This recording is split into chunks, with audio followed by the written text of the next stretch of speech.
Hello, ladies and gentlemen, and welcome back to the International 2015 Group Stages. We are in day 3 of Group Stage action, and today I think this is going to be heat number 4 as we're going to witness Verdis Pro going toe-to-toe against Vici Gaming. I'm Kyle Guy, going to be going out with the coverage, and I'm not going at it alone. I got my good buddy Purge back by my side. Purge, you had a little bit of rest this morning. You're back in action, though. You've been casting each day. How you feeling? I rested a lot, actually. I went to bed around midnight, I think. Slept till about 10. Felt real good, and I'm really excited for this game, actually. I haven't been able to catch Vici Gaming, at least from a caster standpoint, but I've caught a lot of VP games, and they play very high action, and I think they're very talented. I think this set could go either way. So many close games so far at TI. I was definitely looking forward to this set today for us to go over. This is going to be an exciting one, and to fill everyone in as far as where these teams currently do stand, it's in Group B. Verdis Pro currently playing the most games right now. They hold a steady 8 points, which does put them technically at the top.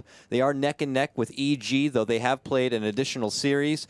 Technically, they have gone 2 sweeps of 2-0, 2 draws of 1-1, and then they did get shut out 1 series to lead to their 8 points on the side of. Yeah, so I mean they get split down the middle. They're already secured a pretty good spot, most likely in the upper bracket. A good sweep here, and in their next series, maybe a good performance could secure that spot. So it's definitely to play more comfortable because Purge, when you're in that upper bracket and you walk away with 1 win, you already got $1 million right then and there. So might as well get the wins here while you can. Yeah, it's definitely very good to get that free money, man. Got to get in that top 4. It's really important. So Vici Gaming start off with a Queen of Pain and a Bounty Hunter. VP actually do get their Gyrocopter. Now, we saw a ton of Gyrocopter day 1. Day 2, we saw almost no Gyrocopter. And now it's squeezing back in again. And I feel like people are now adjusting to the next wave of picks. And that's one of the most fun things, in my opinion, about seeing a top-tier tournament like this is that you see the meta develop. And this is probably what happens when these teams scrim internally as well. You try out something versus your opponents, you find out which works better, and then you try practicing that strat in response. We've seen a ton of Naga yesterday, yes, and some today as well. But it's starting to get banned in the first round. I feel like Naga is really the strength here. But some teams are having trouble with it. They'll pick Naga and they don't quite execute perfectly. They haven't been practicing it for the last week or two, like maybe VP and Empire have, and it's going to get to the later stages of TI where we really figure out what is the strongest hero in the patch. So it's just so much fun to watch these kind of tournaments because if you watch from beginning to end, everything changes so dynamically and it really makes a lot of sense. You can really see the chess match between both the teams, especially at the very start of each draft when you're just going for more of those upper echelon grabs that are available, and then you can build your team around that. And for Vici Gaming, it just seems more or less a lot of what we've seen even since their time at the Summit 3 here. You get your Queen of Pain opener and then the infamous FY Bounty Hunter grab. In Verdis Pro's previous series, they did best MVP Hot 6-2-0. They were matched up against a Bounty Hunter there, and I thought that they would consider going for the FNG tree. It was something that EG did pull out against Vici Gaming and their FY Bounty Hunter, and they shut him down hard, Purge. I'm talking, he had no kills, no assists for the whole game, 26 minutes. It's never been done. EG really took it to him. I'm curious if Verdis Pro kind of go down that similar road in addressing the Bounty Hunter and not allowing him to get too comfortable. I think they definitely can because they did it yesterday, I believe, maybe versus CDEC, I believe it was. Yeah, in their first set, Verdis Pro played against CDEC, and CDEC picked a Bounty Hunter, and they defended against it very well. They basically played very safe. They essentially 5-man until they had an out-farm advantage. A lot of the Chinese teams, I feel like, do 5-man a lot so far, and if you just don't let them get kills while they're doing that and you go counter push and farm other places, then you can definitely out farm them, and once you do get those core items like BKBs, you take the team fight win in that 5v5 and get your gold advantage and push for the advantage. So I think VP can definitely deal with it. Yesterday when they were against the Bounty Hunter, they had a Crystal Maiden, and despite typically being a jungle hero, he got his fast level 2, and he pretty much just sat behind mid the first 5 to 10 minutes kind of a thing, just to cover in case the bounty shows up. They had a sentry there, of course, and in case any other ganks happened. And it worked really well for them, and they played very well against that bounty hunter, so I definitely think they can do it again here. Yeah, they put a ban out now on the Earthshaker, which is respectable, of course. It's been VP's 3rd most picked support, but the Crystal Maiden that you mentioned has been their #1 go-to already in TI. You know, more than most teams. Maybe Secret Puppy's been playing Crystal Maiden here and there, but Verdis Pro really going at it. They've already played 5 games with Crystal Maiden, sporting a 3-2 record, building a lot behind what could be more of that team fight, minor death ball push to kind of force this bounty hunter to be in a bit of an awkward situation here. If Vici Gaming are building a more of a fighting lineup, because you got to get the track gold for your team, and probably funnel that towards a nice late game core.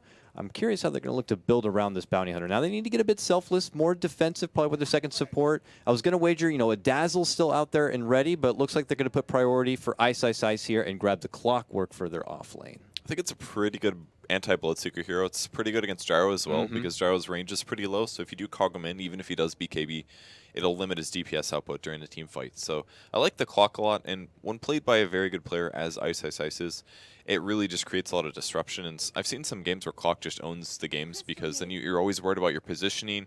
You can't split bush as easily. You'll get caught as you're TPing away. Things like that. It can be really dangerous. Yeah, and he definitely is a big blade mail candidate, and if you're able to blade mail and jump in there to a gyrocopter, catch him at a bedtime when he's trying to dish out a huge call down and even a rocket barrage, he could end up just ruining his own life right there. This is, of course, in hopes that the BKB is either not online yet or just not available.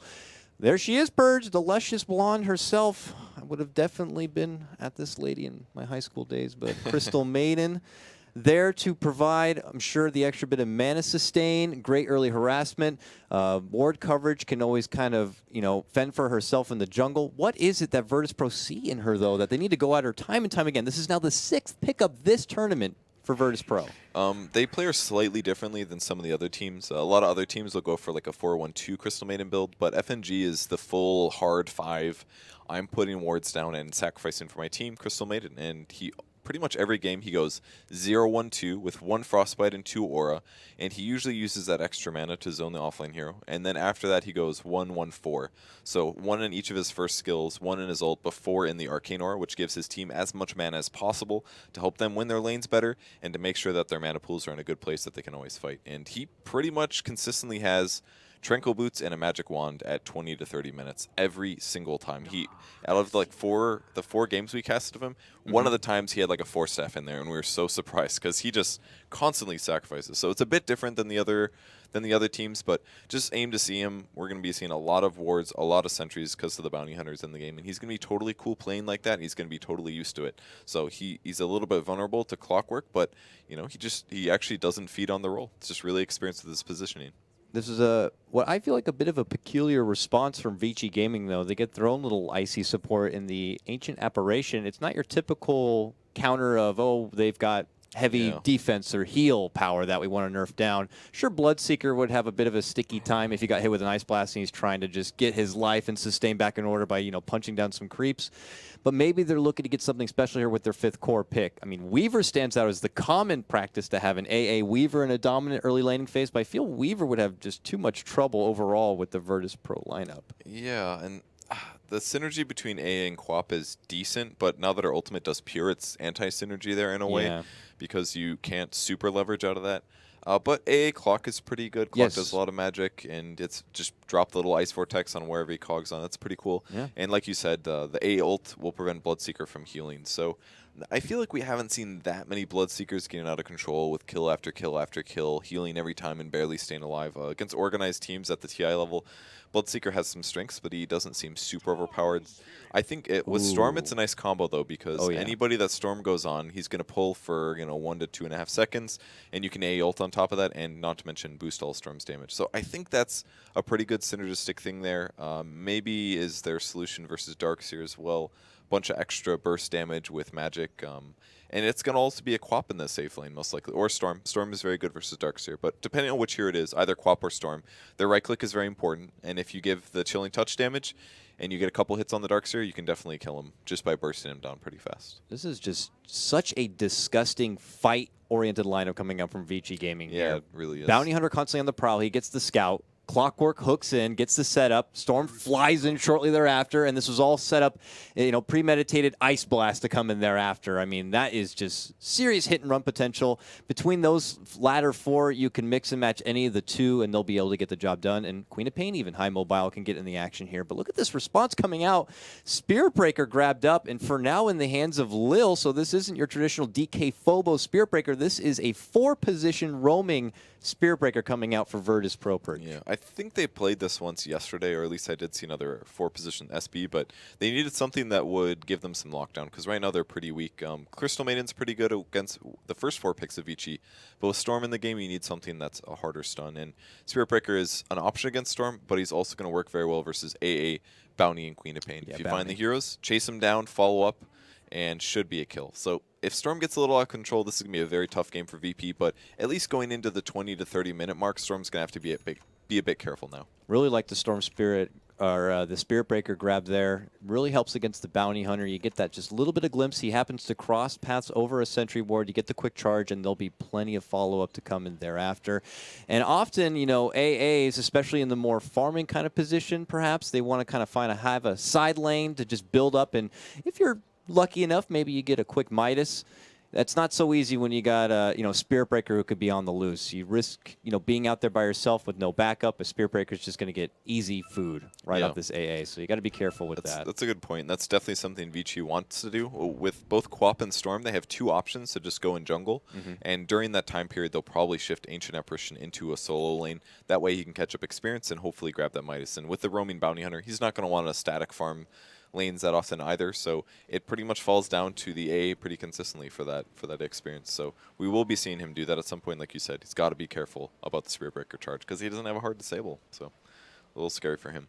As we hop into the action, folks, this is just game number 1 of this best of 2. Vici Gaming going toe-to-toe against Verdis Pro. Verdis Pro currently hold 8 points in their group.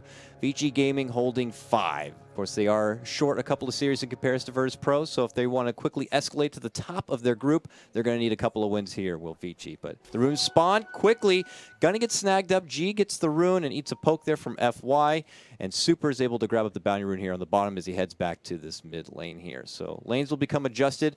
Ice was able to get the obs down. Where did he end up putting it down? He had one in hand here. It looks like maybe he handed it off and they decided to put it at the top of the river instead. Or he just gave it to FY. Yeah. Very smart. And he's going to take it and put it, elsewhere. No, I think that didn't get spotted. I was going to say the ward might have caught him there. Boots first on Gyro, actually. He's doing that so that he absolutely doesn't have to worry about getting solo killed, and he can also pressure the Clockwork a bit better this way. So I like the fast boots. He'll probably pick up, I don't know, typical phase most likely, something like that. He should be fine in this lane. Very low chance of his HP going down. So the greedy boots, I think, completely works. A dual lane matchup for now. A lot of emphasis for G to secure a strong start in this mid lane matchup against Super Storm Spirit. FNG, now getting up in arms here with FY. He's just trying to maybe build some stacks on the side here, but knows that FY is going to be roaming about. He has a sentry down now, scares him back, and he proceeds back to the stack. But unfortunately, he wasn't there in time to stack it. He still made out pretty well there because VP set a trap there with that sentry, and FY approached over here, and he put an Observer Ward down to spot the Crystal Maiden jungling. So he got a free Observer Ward out of that. Very nice. Well, 50 gold is 50 gold Lil in trouble. all, but yeah, Lil's going to have He's got a tango chomp his way all the way through the trees and gets the bonus bump up close to safety. Ooh, a little too close to comfort there, Lil. Yeah. He made it, though. He looked super dead, but great tree eating, I guess. That works. New verb, and Lil's going to end up staying alive. So I'm the best tree eater from Wisconsin. Guy loves his veggies. We'll see if he gets served up some dessert thereafter. But for now, Ice maintains composure in his position. Only 2 CS to himself, but he is close enough to get some leached out XP. Compare that over the other side. DK Phobos here, also level 2, but with the benefit of his Ion Shell, quickly throwing together 6 CS and looking to make it work. Not too difficult here for Hao, doesn't have to worry too much about the poking damage from your Ion Shell and easily can take over. You can already see him right here, just the disrespect as he's able to easily bully back DK Phobos from the lane. No surprise purrs to see again. FY and FNG, they're going to be really up in arms with each other here in the jungle. I like that they put the sentry here, though, because it basically gives FNG a place where he can just jungle safely, where he doesn't have to worry about the bounty, at least auto-attacking. Like, they're going to split experience, which is good for FY and all, but it doesn't do that much, because FNG always knows where he is. He doesn't have to worry about getting stolen. So, and he actually pops a smoke, and because he knew that FY was to the left, he knows that he could smoke and swing to the mid lane. He's only going to have Frostbite, though. He's going to get there, and notice the Crystal Maiden's missing, and I wonder if that piece of information is going to be communicated over here to Super. Otherwise, he could end up in trouble. Being able to get a hold of a Storm Spirit before he gets to level 6 is huge. Blood right with the freeze right on top secures the extra damage and the silence. They're going to charge him down. Right click, FNG. Got to get first blood. What a heads-up play. And they see FY. He's going to get frozen. A new sentry's going to get dropped. Ooh, so close to getting a double. There is a charge. They have the vision. Lil's going for it, making FY feel a bit at ease, and they follow it up. Do they have the extra bit of detection past the tower? They got it. They got the right click. The aim hack coming out from FNG. Looks like Lil is going to lose his life, but very much hashtag worth it on that one. No kidding. Extra sentries, and they're actually pretty well spread as well, so there's basically zero chance that G dies to a bounty hunter in the mid lane. Now he's going to see him coming no matter what, and they got him just low enough there for the C Invis to go through on Thirst. And that's a level 5 Bloodseeker here. He's got a bit of a level advantage over the Storm Spirit, so this is getting scary and scarier for Storm Spirit, because as soon as he hits 6, FNG can rotate again, and that should be an easy kill. There is a charge flying out here on the bottom lane. It is going to be canceled and pulled back as Fenrir and Howe a bit too close to the tower. They've been doing a wonderful job down here using this creep equilibrium and holding it under the tower for themselves, not allowing the Darkseer to get a whole lot. They continue to punish DK Phobos and keep him back in at bay. FY again back on the prowl here, but FNG has kind of had his number, and because of that, the team just kind of knows where this bounty hunter goes, and they are not too worried about it one bit. Look at this, Ice is going to get a side pull for himself on this Clockwork. Now level 4, pushing to level 5, and pushing ahead of DK Phobos as far as offlaners go. That's pretty good for them. Level 6 Clockwork is a much bigger threat, actually, at least in the short term. Obviously, Darkseer, if he gets out of farm, he'll be in a good place. They actually do spot out FY. Is there a Dust? They had a sentry at first, and he walked in it enough for Lil now to get the charge off. Now, there's no sentry in the area, but if you're looking through the point of view of FY, you're kind of like, every lane I freaking go to, these guys know exactly where I am. Yeah. Pissing me off. FY using another smoke here. He also placed an Observer Ward in the very hard to de-ward spot on the top lane. And here comes the mid gank. They might find FY, though. The sentry's down. G's covered. Ooh. Super's 5. He's not 6 yet. G's got Rupture. There it is. They spot the bounty.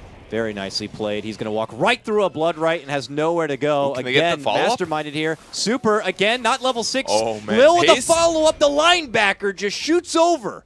And they're going to be able to get the kill. FNG, a killing spree. Probably a touch unfortunate that he's getting all the kills in the end, but it's still a kill after all. And Verdis Pro certainly pull ahead now 4-1. Man, they are just shutting down this bounty so well. I feel like a lot of teams have honestly just been practicing against a bounty hunter strat for at least a month, and this is one of the teams that know the solution.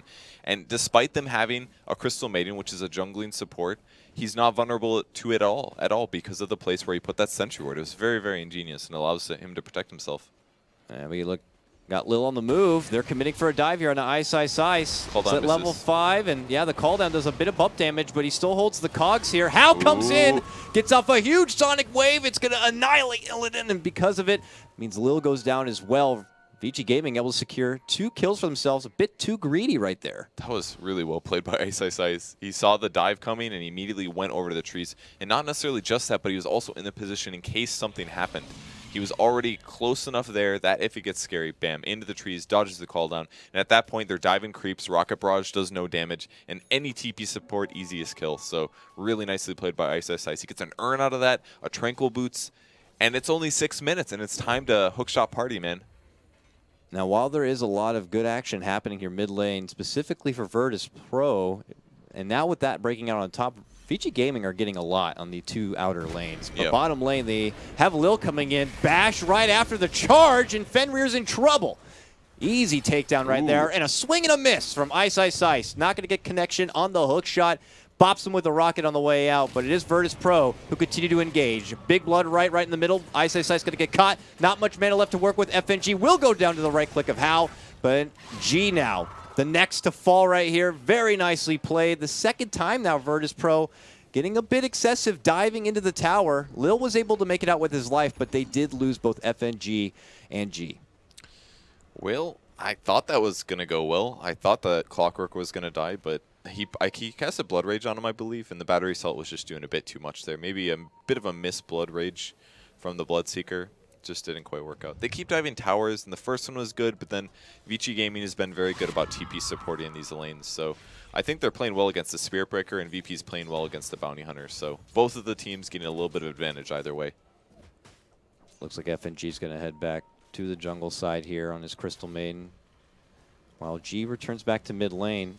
Yeah, the skirmish on bottom lane started very promising. Lil able to get the quick solo pick, but then they felt they'd have enough for a follow-up, and it's 2 times straight that Ice Ice Ice was actually able to burn them with their committed dives. Now Ice Ice Ice with hook shot ready to go and a smoke in his pocket. Looking for a hopeful setup probably on this mid lane Bounty Hunter here. He's holding the high ground. G is pretty far forward. FY watches out. They're going to get the hook shot connection here, and a follow-up comes in from Super. This is a dead G. He goes down quickly. Lil follows up, but could risk his own life here if he's not careful. He's able to make it away. How commits a jump in. No more mana right now, so he can't do the Sonic Wave. Call down comes, and they annihilate How. Meanwhile, Ice Ice Ice pursues for Lil, gets the follow-up from Super here, who's a bit low on mana, gets the help from the charge. Urn flies out, and one more right click is going to help secure it with the overload. Now it's Ice Ice Ice looking to run away. Super can't make it out, gets frozen up from FNG. FNG, got to be careful. Too much overload damage, and he could end up going down. They're chasing Super. He's turning back. One more right click. Got it. That's almost a free kill right there for Super. He's got 1,300 gold. Another TP to come out. They really want to get the Storm Spirit down. They even have the charge on out. A Rupture, a Blood Right. It looks like they'll finally be able to get him down. But he had already just done so much and deep into Verdis Pro territory. I think that ended up working out as a whole for VP, though. I mean, they got the Storm Spirit. They killed the Queen of Pain. They killed the Clockwork. I mean, yeah, they lost the Crystal Maiden, and she used the smoke trying to dodge that last hit. Didn't end up saving her, but killing the Storm was definitely very important here, because that is the hero that's going to be an issue late game. He's died 3 times now due to those good early ganks, so I think VP's going to be pretty happy with that one, despite the Bloodseeker dying at the start. Looks like Vici, this is their time. Pretty much ever since their Clockwork really came online, they're happy to try to take some fights here. FY certainly could use the extra boost in experience to get that level 6 and get much more out of these fights that they are getting the pickoffs from. This is a lineup that comes online really hard in this mid game. And now Ice Ice Ice goes in, gets the setup on the Illidan, a follow-up from How. Easy Sonic Wave, and that's all it takes, Purge. Of those 4, it only takes, actually of the 5, you can get plenty of 2-man combination hit squads and go out there and get your objective done. That's really nice to do as well, because then it's not as easy for your opponents to predict where you are. They could say like, oh, Clock's on the map, or not on the map, so, I mean, you could be hookshotting somewhere. What's the only hero that you can gank with? Well, if it's only Quap, then if you can't see Quap as well, you're scared.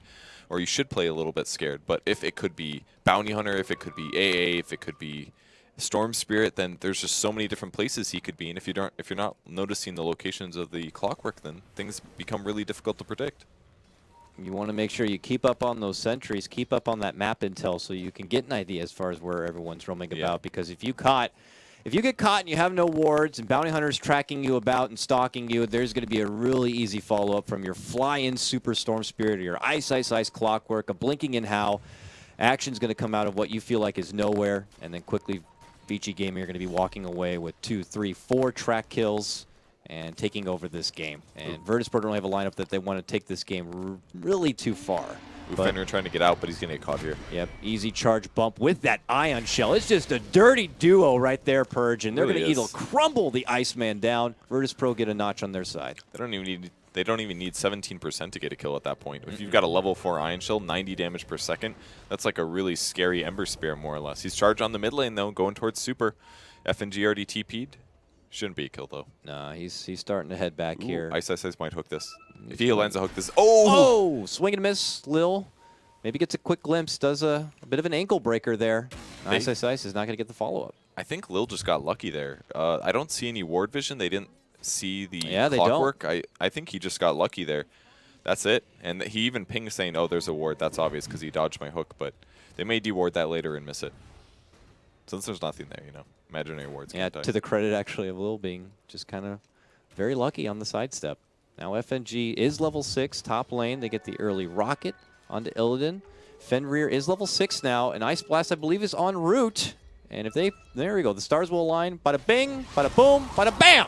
That's all it takes, Purge. You got track gold, you got a fancy looking kill. It's like the Globetrotters. Their ganks are so good on Vici. Like, I haven't seen Illidan get this shut down in a while. Obviously, they overdived when they went for the tier 1 top, but for that clockwork kill before. But he just keeps getting blown up, and that's really the biggest damage potential from VP. And we've seen this time and time again with the Bloodseeker. G is an amazing Bloodseeker, but this hero just doesn't do that much damage late game compared to something like a farm Gyrocopter. So they're putting all their pressure on the really high win rate Gyrocopter, and they're letting Bloodseeker do his thing, but they know that if it gets late and late and late, that Storm's going to be able to deal with him, no problem. It's not going to get any easier if they keep getting these track golds. Then you see heroes like Ice's Clockwork, where normally you just kind of get your simple Ags, Blade Mail, maybe a Force Staff. Well, suddenly he's getting so much bonus gold because of all the tracks. He can pick up those utility core items like your Shivas, your AC, and relieve that slot from your carry players. So it's just one of those kind of benefits, the same way we see that typically with your Undying and Bounty Hunter combos. Those offlaners are able to just get so much more because of all the extra gold coming in. And Bounty Hunter going for the typical Arcane mech boot, or Arcane Boots mech. Just good to help your team win team fights a bit more, and very important against Bloodseeker, because if he does lower the HP of everybody on the enemy team, a mech basically makes him run a lot slower. Means especially in the early game. That first big blood right and call down, you can just kind of shrug off and go right back into the fight. So this is technically Vici Gaming's time to really take big team fights once they do have that mech complete. But Verdis Pro, before that can happen, they're already smoked up and on the charge. They're looking ahead to bottom. Lil leading in front. Quickly pulls back. Early. FY's there, dishes out the first track. It's going to be on to G. And we'll have to see if Vici Gaming are going to reassemble to this bottom lane, or if they're just going to let Verdis Pro do as they please. Verdis Pro seem very anxious at this point, Purge. Lil's now charging for a different target. This one onto Ice. Well, right past him. He's going to cancel it, bump him. No Nether Strike follow-up. Ice dishes out the rocket. A couple of spanks on the butt. But doesn't want to go too far into VP territory. But there's going to be the Nether Strike looking to bump him back. Super's right there behind him. Now Howard comes in. Jump forward from Super is going to finish off Lil. Full rocket barrage is going to annihilate Ice. He's able to get off the wall, but it's a little too close to the tower and away from VP. It looks like they're going to take the one-man train, possibly step up. No, they find FY. They pop the dust. They're going to get the kill. Meanwhile, How dishes out the Sonic Wave. Not enough to finish anyone off. G very low, but look at this. It's Illidan going on a rage path here. Gets off a big rocket barrage on the How, who is going to get a salve thereafter. Now they're looking for Super. Very low man on Super. He probably has enough to just jump to the high ground there if necessary. Gets frozen up for now. Still locked in place. Illidan not looking to go in right yet. They know Ice could be back in just a moment. Oh, they're going in though, Lil. And the blood right, the bump. Almost up to the high ground. They're going to finish him off. And now VP still want to stand and fight. Here comes an Ice Blast, going to connect. Ice with the hook shots, able to help secure that one onto Illidan. Now Verdis Pro sound out the retreat, look to step back. They've had enough, but not before they get a nice little D-ward. Yeah, it's good that he went for that, because they just put the sentry down. They would have lost it at hypothetical. Ooh, charge coming for FY. No, I'm sorry, going on a creep instead, bot lane. So FY. Oh, he cancels it. There's the dust, puts the hit through. Not to get any a bash. easier for FY. They'll look for the bash and the bump. Rupture now. They've got it now. He's waiting. Oh! He had clicked it too, but just couldn't get the follow-up onto FY. Little guy's able to make it away. Spank him with the track, and he's out. Really, Verdis Pro, very aggressive. Yeah, really back and forth fight. I feel like VP could have won that, though. When the Quap ulted, the Bloodseeker did not Blade Mail. And if he would have been able to do that, she probably would have died when the Gyro ended up chasing her later with the Rocket Barrage. So they could have gotten a bit more out of that team fight and slightly won that, but just some slight misplays there led to that situation. But it started off with a good VP initiation. You know, they got the they traded the Spirit Breaker for the Clockwork. I think that was a good pickup. But as per usual, they fight for so long that all the heroes that just died at the beginning of the fight end up coming back and being a little bit scary. That's when you don't really want to overextend, and that's credit to the remaining players of Vici Gaming kind of enticing a squad like Verdis Pro to keep on fighting, to prolong it so that way those people can come back into the action. And Verdis Pro not a team to really turn that down, Purge. Coming into TI, they average the most kills. So when there's an opportunity to take a fight, they're going to go for it. So could be something used against them, maybe, that Vici Gaming want to utilize here. I've yet to see them continue to go on those hit-and-run objectives, so I want to see if they're going to be pulling that out some more. It's prime time because Illidan's farming on his own in the jungle. FNG's kind of nearby, though, and so is G. Verdis Pro just kind of very clumped up. Do we have a smoke, boys? What's happening here? They're looking to move as a fine unit here and probably charge right back towards this mid lane and secure tier 1. That ward that FY put down was great. It just spotted all of VP's movement. And this is basically how they have to play. The ganks have been pretty heavy so far, and they're losing their important heroes. So they've got to stand near the Gyrocopter. He's got a Sanj first, pretty standard if you're dying a lot. You want the HP item before you want the Yasha. And they just need to cover him, basically. So they're just going to spread kind of together and farm very often. Yeah, they're going to give G priority on farming up this ancient stack here. Looks like he's got his own Ogre Club. Early inklings of a possible BKB, maybe a Sage for himself. We'll see. How on the other side, nearly complete of his Orchid. A very solid grab. Is Super going down a similar road? No, he's going to go for the Bloodstone since he's taking the Orchid road. Ice though gets a nice catch onto a tracked Illidan, followed up with an Ice Blast, and he's immediately dead. Now FNG looking for redemption, tries to dish out the freezing field. Ice able to reflect a lot of the damage from the Blade Mail, does end up finishing him off. Now Ice ruptured, tries to run, sits there, hides, dies. G's able to get the finishing catch right there. Ends up being a 2-for-1. Not done yet. Verdis Pro still in pursuit, looking for Fenrir here. They want some ice for the whiskey. Here comes Lil charging in. Sees a TP, decides to pull back. Shuriken toss. How follow-up. Big Sonic Wave, and Lil will go down with the super catch. And now G got to get pulled back in, and he will go down. That is more track gold. Possibly even more here, Purge, as they're looking to go for DK Phobos. Now tracked up again. Tries to surge and retreat. They're trying to get the catch. Fenrir maybe catching up with Ice Forgets, and what a catch from How! Gets topped off with a nice little cherry for Fenrir, but it is How who's going to pick it up. That must have been 3-4 track kills right there for Vici Gaming. Oh, man, they just completely outplayed VP in that fight. I mean, starting the fight off, they keep killing Illidan, preventing him from getting any good items. That guy needs a BKB to be any major threat against Vici because they've got Orchids, they've got all this burst damage out of heroes like Clock, and it's making Gyro look bad because they've been ganking him so well in their early game.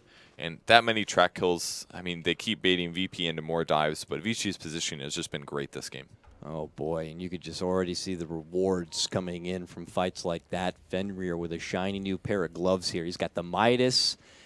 And if you got it before 20 minutes, you're sitting pretty right now. You can start building up to an Agnum Scepter, and it comes really fast. Plus, you get the huge boost in XP from the Midas. Means you get that Ice Blast leveled up sooner. Does so much work. And you're going to really see them take advantage of that. Ice. Eyeballing this bottom lane. They're hoping to get a catch on the Lil, but Lil, that game sense is tingling. He decides to pull back. Maybe too many missing off the map right there. Doesn't want to risk getting caught out. So what does VP do at this point to defend? I mean, they've been 5-manning a lot, but when they do take fights, they keep getting run down a bit. And the times that they have done some smoke stuff, it seems like they're not getting their catches because the Bounty and the rest of Vici have been positioned correctly. And I assume they're auto smokes as well because there were so many in the early game. FNG used 2 to gank mid. He used that 1 to attempt to save his life when the Storm got the kill. Wasted 1 there, unfortunately. And then they used that 4th one a moment ago. That's about all the smokes that there's going to be for the short part of the early part of the game because the cooldown on smokes are so high. So they really kind of hurt themselves in this mid-game setting where they need to continue getting kills. Those first 2 did a lot, but because they got ganked so much, they can't use smokes to come back and continue getting kills in return in the mid-game.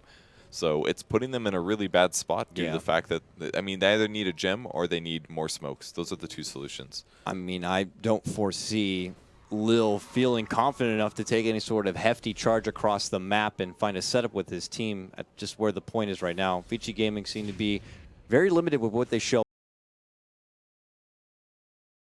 Catching Verdis Pro off guard, making him feel like they have an easy opportunity for a fight, and then the Cavalry comes in thereafter, and it gets a bit ridiculous. So How is going to do solo farm thing top, and Verdis Pro just continue to move around as a group. It's a bit inefficient for farming, though. Yeah, but they kind of have to do this because of the bounty, scouting them out and all that stuff. So it's tough. Almost a mech now in Bounty Hunter, so pretty soon I'm sure Vici Gaming is going to be happy to take these fights. There's a Bloodstone finish on Storm as well. They're going on an Illusion. Oh, Illusion goes down. Big hit right there, but yeah, all for none. They didn't rupture it at least, but Nether Strike for 80 seconds is a big deal. Support Spirit Breaker is pretty darn weak with just charge, so I'm sure Vici's going to be happy about this and go for the mid tower. Ice. Swing and a miss, catching out. Now kind of gives him that bit of information that possibly there's a ward up there. This is dangerous for FNG. Dropped.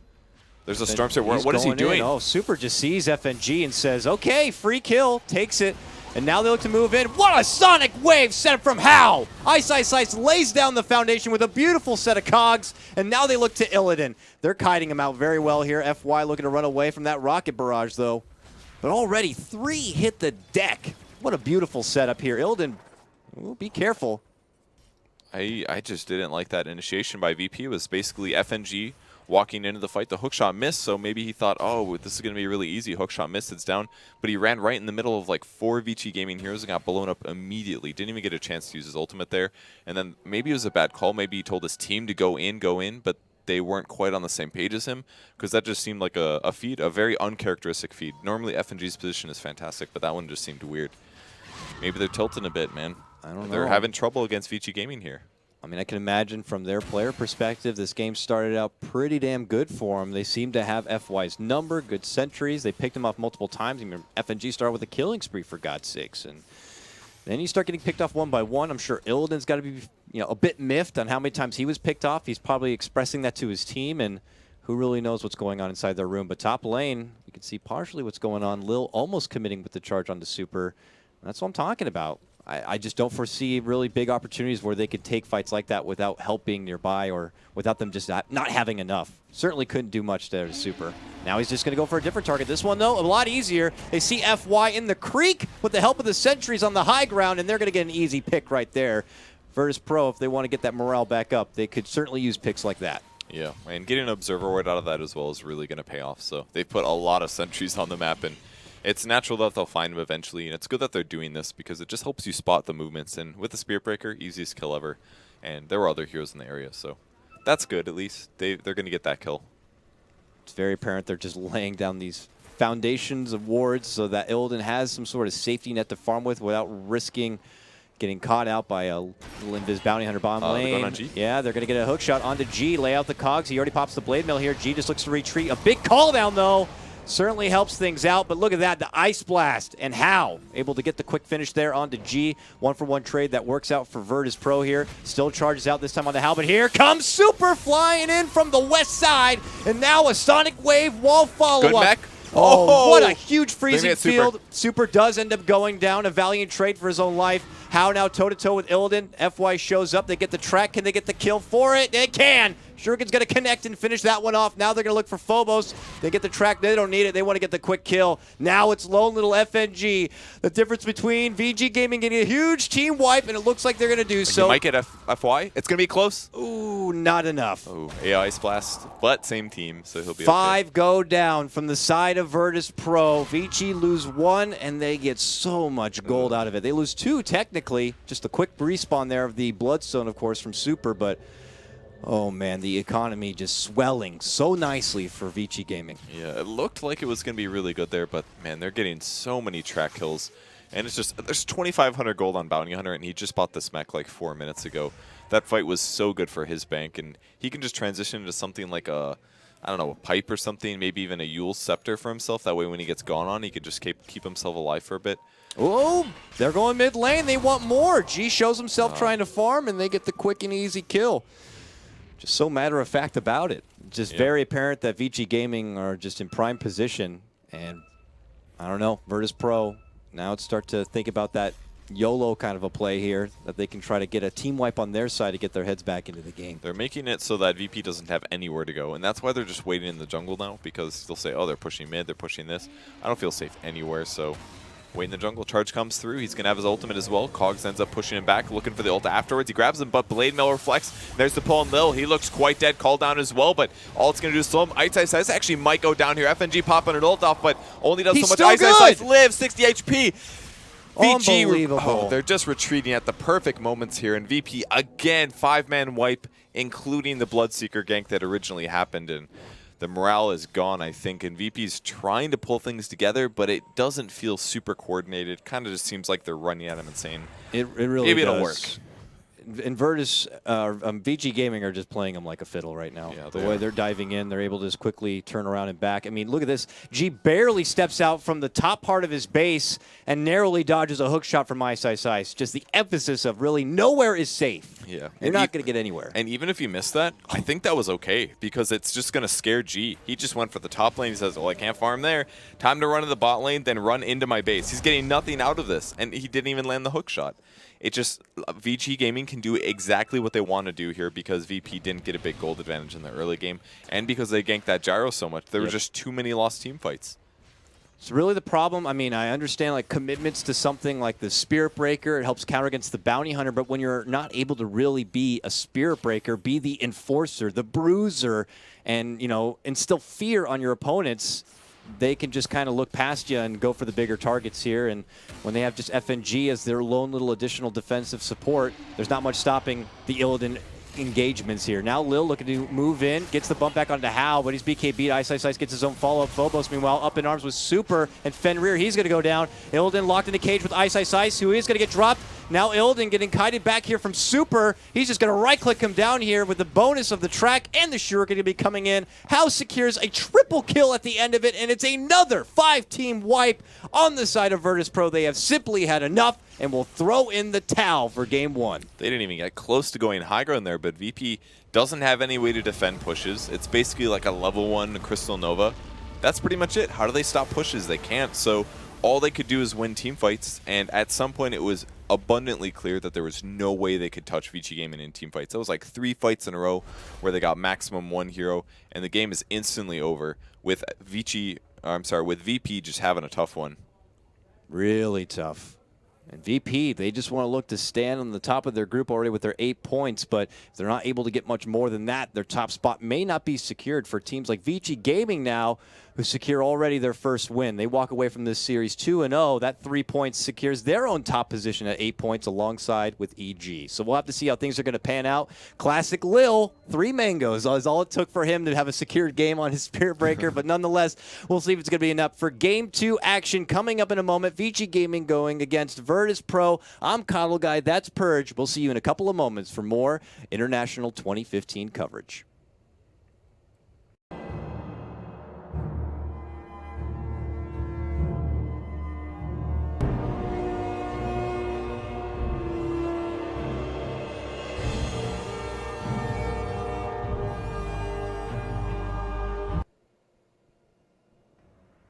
Hello, ladies and gentlemen, and welcome back to the International 2015 Group Stage coverage here. We're in day 3, in heat number 4. It's Verdis Pro going against Vici Gaming here. We just witnessed in game number 1, Vici Gaming coming out on top with their very proactive fighting lineup on the back of FY and a Bounty Hunter, Super and his Storm.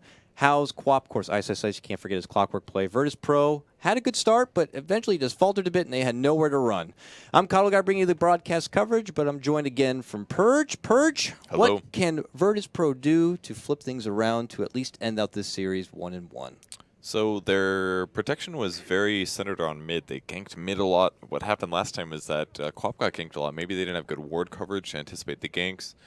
Maybe they need to be more proactive against the enemy carries. But they kind of did that against the Storm. It's hard to say, but their mid to late game farm potential was pretty weak. Their strategy was pretty much revolved around Gyrocopter being able to win them early to mid game team fights, and because he got ganked so much, he wasn't able to do that. So, there's one solution: pick Naga. But Vici Gaming's like, nope, no more Naga for you guys. We're not going to let you do these sleep setup things that you guys keep using. So they're going to have to play standard, and they're just going to have to do it better than Vici Gaming did. Will they let the Lesh through now is the big question here. It's no surprise Verdis Pro going to ban out the Shadow Fiend, considering Vici have Radiant side, but they also ban out the Quap, which makes me believe that with that first pick, they're hoping to get something big like that Lesh. Or maybe even just a Bounty Hunter for themselves or something. Yeah, even like heroes like Tusk have been first picked a lot, especially yesterday. There was tons of first pick Tusk in the VP, Empire, and C-Deck games. So something that fits all your lanes, kind of does a mix of everything and ends up being good even if you're a bit behind because you can burst heroes down. So Dazzle as well, the most popular support at the moment, actually does have a plus 50% win rate. It's like 53 or something, so sounds like a fairly balanced hero, I dare say. I hope he doesn't get nerfed. I like that hero a lot. But do you ever get that emotional attachment when you watch TI? You're like, oh man, I actually like that hero. He's going to get nerfed after this. That's too bad. I wish he would do a little bit worse. I mean, the only sentiment I have for a hero is an unfortunate Earth Spirit isn't even in the captain's mood yet. And Coddle is kind of there and kind of not, so I'm good with that. No way. And I mean, they might buff him maybe a number here and there, but he seems like he's in an okay spot. I can respect that. Outside of that, no, a lot of these big heroes, Purge, end up just owning me in pubs time and time again. Your Bloodseekers, I see Gyrocopter enough, and I wouldn't be surprised if they do end up getting adjusted. So who are you growing attached to that you actually would be sad to see nerfed down a bit?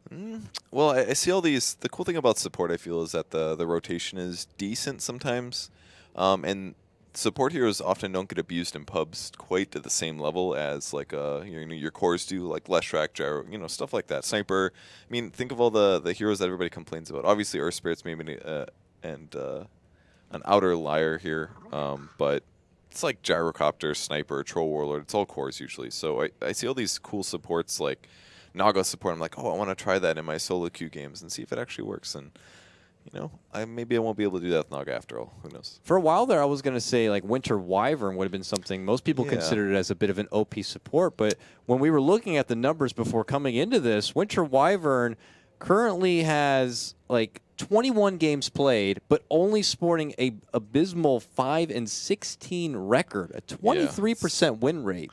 I feel like the hero has situational uses, but as a whole is not quite as jack of all trades as people have been drafting her. She's been picked a lot in games. Dazzle is a hero that fits pretty much all games. Oh, somebody on your team's dying? I have a solution for that. And Winter Wyvern can do that as well, but it only works against certain heroes, and her damage is a little bursty, and her ultimate is hit or miss sometimes, I feel. Whereas Dazzle's presence is pretty much always field, similar to a hero like Rubik or Lion or something like that. So I think the Winter Wyvern is, her ultimate on paper looks so strong, but against top teams, it isn't that often that you get a 5-man ult. So. Now actually breaking down the draft that is before us here. Purge, as you can see, Verdis Pro took their first pick and snagged up the Gyrocopter. Response from Vici Gaming, a first pick Rubik, which could be pretty intriguing.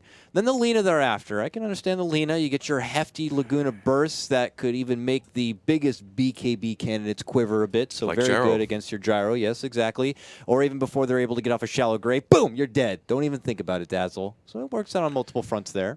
Yeah, the Dazzle versus Lina, I think, is pretty good as a whole. Like, yeah, it is a lot of burst damage, but it's usually following up after a Yule's or some. You know, when a high level player pops a BKB, he already knows that he's in danger. That's why he activates it, and that's just going to draw more attention from the Dazzle. In most cases, I feel Dazzle is a pretty good counter against Lina, because especially if your carry can get out afterwards, that's the important part. In a lot of cases, that actually does happen with these high-level players. So I feel like the Dazzle is a good pick here. Rubik is going to be pretty happy with this as well. Rubik plus Lina, that's a lot of stuns going into the start of the game.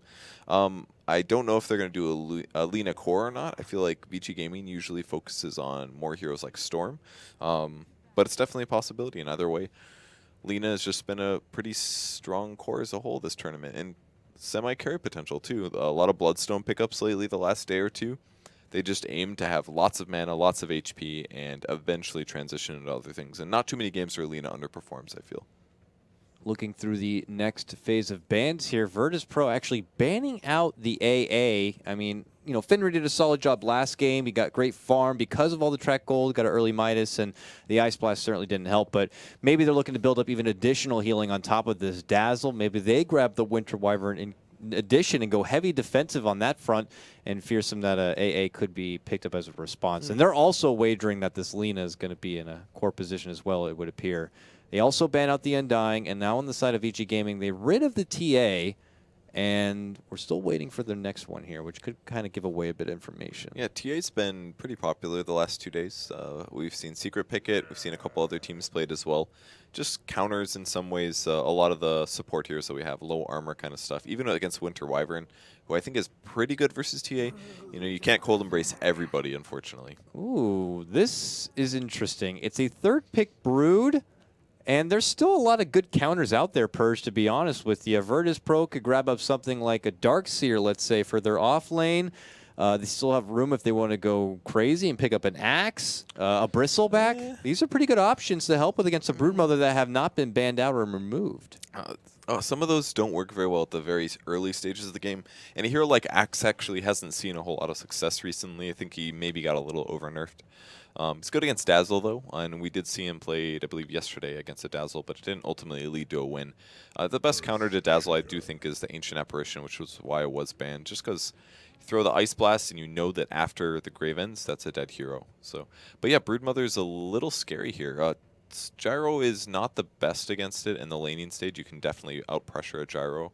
A lot of spiders will eat the Rocket Barrage damage. Yeah, he's got Flat Cannon, but those spiders have between 200 and 400 HP, so it takes a lot to flak them all down. So I think Brood's a good pressure idea here. And the only other teams I've really been seeing picking a lot of Brood is Secret. And consistently, every game, Zai just goes crazy with that hero and kills like 5 people. So if Vici Gaming can channel the Zai, and I definitely think Ice can, it could be really scary for Verdis Pro here in the laning stage. Yeah, if anyone was living under a rock and didn't catch it, Secret did play Broodmother earlier, a mid-lane Brood for Zai. A lot of people felt that that was the counter for the techies that was picked up against Complexity. So if you can check out the Secret vs. Complexity series, you're going to see a pretty wicked, sick Broodmother there. But Ice going into this one and not worrying about too many of the common counters out there. Even Earthshaker picked up as a solid response to the Broodmother from Verdis Pro, something they are very comfortable with in the hands of either Lil or FNG. But look at this response coming after. Vici Gaming going for the dedicated Rice Farmer anti-mage here, not as a response to your typical like Lesh or Storm Spirit, but they're just... It seems like they're just going for what they want, and then they feel works. Not really considering too much on what's still out there to, to stop them from getting what they want. They're just like, this is what we got in mind. We're going for it. I think the only thing weird about the anti-mage pick here is that they already have a split pusher, and it's Broodmother. And anti-mage is usually, it's a 4 protect 1, but really it's like a 4 do whatever you want while I go play my own solo game as you play anti-mage. You farm a lot, you'll push towers. And I guess their goal is just to split push a lot and prevent Verdis Pro from being able to defend those. And their supports right now are decent at defending towers. Earthshaker is very good at it, but Dazzle's maybe a bit weak. And I feel like Vici's lineup might be a little weak due to the Brood and the Anti-Mage always playing solo-ish games. So their Tricore has to be really strong and self-reliant, and right now they've got that. They've got Rubik Telekinesis, and they have Lina Stun, and whatever else they throw into that, I'm sure can kill any hero by themselves. So I think so far the Vici Gaming draft looks good, but if they get behind, and the Broodmother and the Anti-Mage, like, what if Verdis Pro, like, final picks a Storm, a hero that can easily deal split push, and deal with those two heroes, maybe not easily against Anti-Mage, but against Brood, Storm very good against that. If they get a solution there, I feel like VP is going to have a really easy time against Vici if they get ahead. So Vici needs to make sure that their early game goes well. Viper banned out here. Vici Gaming looking to secure their mid lane. Whether it's going to be this Lina or this mystery 5th pick, they want to make sure they don't have to deal with the Viper too much. We also have to see G's potential pickup here from Verdis Pro. Now, they did go for the Darkseer here, which is a typical counter to Brood. I don't know if they're going to look to see if they can make an audible call and try to get the Darkseer matching up against the Brood and go aggressive. I think so. That could be something they're reaching for there. They ban out the Razor also. Typically a good response against heroes that do like to stand and fight, like Gyrocopter and such, and Darkseer who wants to get in your face, and plus whoever Darkseer is going to Ion Shell up usually wants to be in your face, so Razor's very good at battling with that, so rightly banned out. I think I saw VP play against a Brood with the Darkseer. Maybe not them, but another team. And I've casted mostly VP games. This is probably my 4th one here, my 4th set, but Darkseer versus Brood is very good for the early game. You get a lot of CS. You can cut the wave. You're pretty survivable to any harass that Broodmother puts out. Invoker pick, we saw it yesterday with Empire, and it did not work out so well due to the enemy team just pretty much ignoring it. They're like, okay, well, you've got Orchid. We're going to 5-man now, and now your hero is worthless. And that's the 3-man combo, the Invoker, Lina, Rubik. So does a Lina, Rubik roaming. It's pretty strong, pretty high nuke, at least when they get to level 3. And with an Invoker on top of that, I think it's going to be scary for the VP heroes, because if those 3 roam around and they get kills, they can definitely do it with either Anti-Mage or Broodmother help. So are we wagering more on a Quas Exor build-up or a Quas Wex where you want more crowd control, or you can even add more on top of your ridiculous pushing power? You could definitely exhort here because of the Lina Rubik setup. I think Exort Quas is better against Gyrocopter because you can do minus armor, but he can clear them pretty easily. But if you can EMP Dazzle and break his mana, then he doesn't have Grave anymore. That's pretty good. And same goes for Earthshaker. A lot of Earthshakers have been a bit sacrificing in the early game with their regen items, so maybe you could potentially get advantage. And Dragon Knight as well, same thing. He's very, very reliant on mana, so it might be an EMP game. Seems like, to me, though, that's the only way Invoker's been played recently. People aren't really focused on the Exort build, but you never really know. There's some potential good one-shot targets here. It's feeling like Verdis Pro as they ran out their lineup with that Dragon Knight, adding their own bit of siege potential there, and pretty much man fight works very well with Darkseer. Good Ion Shell candidate, helps a lot with the Surge.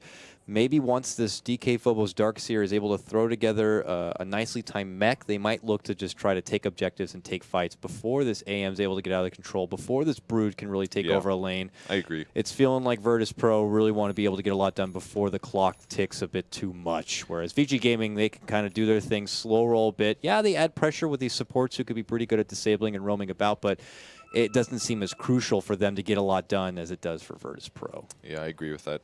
Like you said, if The Brood will take a bit to become strong. The Anti-Mage will take quite a while to become strong. And if they can get the early game advantage, VP should be able to snowball their opponents for a bit, as long as they don't run into some issues with Invoker, for example. So it does look like they're going for an aggressive tri-lane.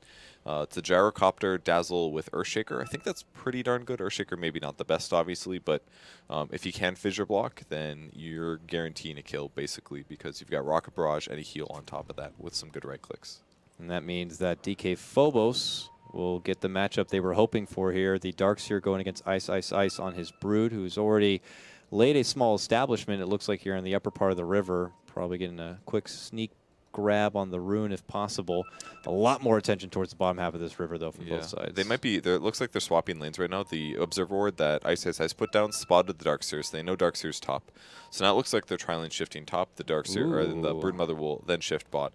Plus they showed the net, I assume. So it's just basically just a trick going on, and VP is going to be able to grab the bot rune, but they may also end up swapping lanes because they want to have Darkseer versus the Brood. That'll give them a lane advantage there, and they feel like their tri-lane is stronger. Anti-Mage is okay in a tri-lane, but I think Gyro is much better, even though the two supports of Vici are better than the two on VP. Yeah, but how long are you going to wait? How many waves do you wait before you decide to make the call and get a couple of TPs together on the supports and rotate everyone all the way to the top? It does seem like quite a bit of work, and you could be missing out on a bit if you don't make that call quick. And FY found the Observer Ward for VP here, so that's a pretty big hit. This may start the rotation. FNG already has a TP scroll, so you never know. May shift right away. Do they have sentries is the real question. Lil has one. They put a ward down to block the pole camp, but that doesn't really matter a whole lot to a Brood, so that's a lost ward pretty much right there. But they do have a sentry, which they do plop down now, so they'll have the Vision on Ice Ice Ice. What's this, Clarity Potion? Oh, Gyro bought a Clarity because he needs to buy a TP scroll, so he knew that he was going to TP top. He's probably going to get this first wave, and then he's going to leave, is what I'm guessing. They might actually get some damage on Ice Ice Ice here. No. They were hoping for it, that he would at least run to the right-hand side into a rocket barrage, but Ice Ice Ice will turn the corner the other way and put himself back into a safe spot. So we'll have to keep an eye out to see how long before Verdis Pro do decide to change things up. Looks like FNG already hanging out in the top lane. The Dazzle looking to make a pull happen here, because as it stands right now, it's a little DK Phobos up in arms with a full tri-lane. Something that, you know, your normal Darkseer is used to going up against, but doesn't really want to have to. You know, even Hao is going to be dealing with these Ion Shells a little bit, but of course with the help of these two supports, he's going to get what he wants. I actually kind of like the dual lanes that they have going right here, because it's an aggressive tri-lane. The large camp isn't blocked, so they'll be able to get some gold there, but like if Darkseer just spams the double Ion Shell, they can't just deal with it by pulling. They can do a side pull, I guess, but like he'll actually get a lot out of this lane, and Dazzle can get some pulls going as well. But they're doing the rotations now. DK Phobos shifting to the bot lane. Illidan's going to farm until he gets here. They got a big block on the super here. A beautiful fissure. Sandwiches him in the spot, and they bat him on the butt right there at the end. Lil is going to pick up your first blood, set up with a beautiful fissure there in the mid lane. If you get those blocks, man, you're going to get a kill. Dragon Knight stun as well. It's just so good in the early game. It's obviously melee range, but 2.5 seconds. Yeah. It's so good. Oh, the wraparound, actually, they're trying to catch him. TP coming as well from Dazzle. Will they grab somebody? Fissure? No, he's going to be fine. They wanted it, then they saw the TP, and they're like, nope, this ain't happening. Yeah. Pull back, and Lil had the extra mana for one quick fissure before he does decide to step back. But that first blood certainly does help out someone like Lil. That's getting something like your Soul Ring so much faster. Yep, that'll be really good for him. Does he have boots? Yeah, actually, he does have boots money. He's going to spot out FY, actually. They realize what's going on. He doesn't have Fissure Block for a couple more seconds, though. Cold Snap on G. There's Lift throwing him back, and the Lina stun. Good damage here, but he's still got so much HP due to his armor. Fissure Block. And that's he actually would have lived without the Fissure. Yeah. And that's Dragon Knight, man. He's got 8 armor right now and 700 HP. That was nothing to him. Maybe pre-First Blood, it would have been a different story, but now that DK got that extra bit of a buff from the First Blood, you know, it's not so easy. And the two supports on Vici Gaming are under level due to their lane rotations and the fact that they're in an aggressive tri-lane. Lina only had a stun. That's, what, 120 damage. Great for one skill point, but he didn't have a Dragon Slave on top of that, and they were relying on their right clicks. Rubik as well, very, very low damage in the first 2 levels because he's only got 75 damage, or 70 damage out of Fade Bolt. So they just didn't have those first 2 levels or so, and they weren't able to kill the Dragon Knight. So they've wasted a lot of time this game, and it's looking good for VP. No, they got Phobos, though. He still has the Surge. He's going to pop it up now and look to run here, and he's going to be able to make it away. They don't clearly have enough to lock him in place, and FNG's here as well. Purge, the lane rotations don't seem to stop. Ice Ice Ice back again in his off-lane position, now going toe-to-toe with Illidan here. But all these rotations from the side of Vici Gaming can, you know, prove to be a bit troublesome. And like you already pointed out, for these supports, you kind of have to do that long walk across the whole map. And when they're coming up short on those ganks, it really doesn't help. Yeah, and it has costed VP some stuff, though. Dazzle's TP'd probably 2 or 3 times already this game. He doesn't have boots yet, so that's going to hurt his movement speed by a huge amount and may result in him dying in a position where he shouldn't be dying. So that's definitely got to hurt. Ooh, they're going to find a stack, though. DK Phobos may just give it the old Iron Shell.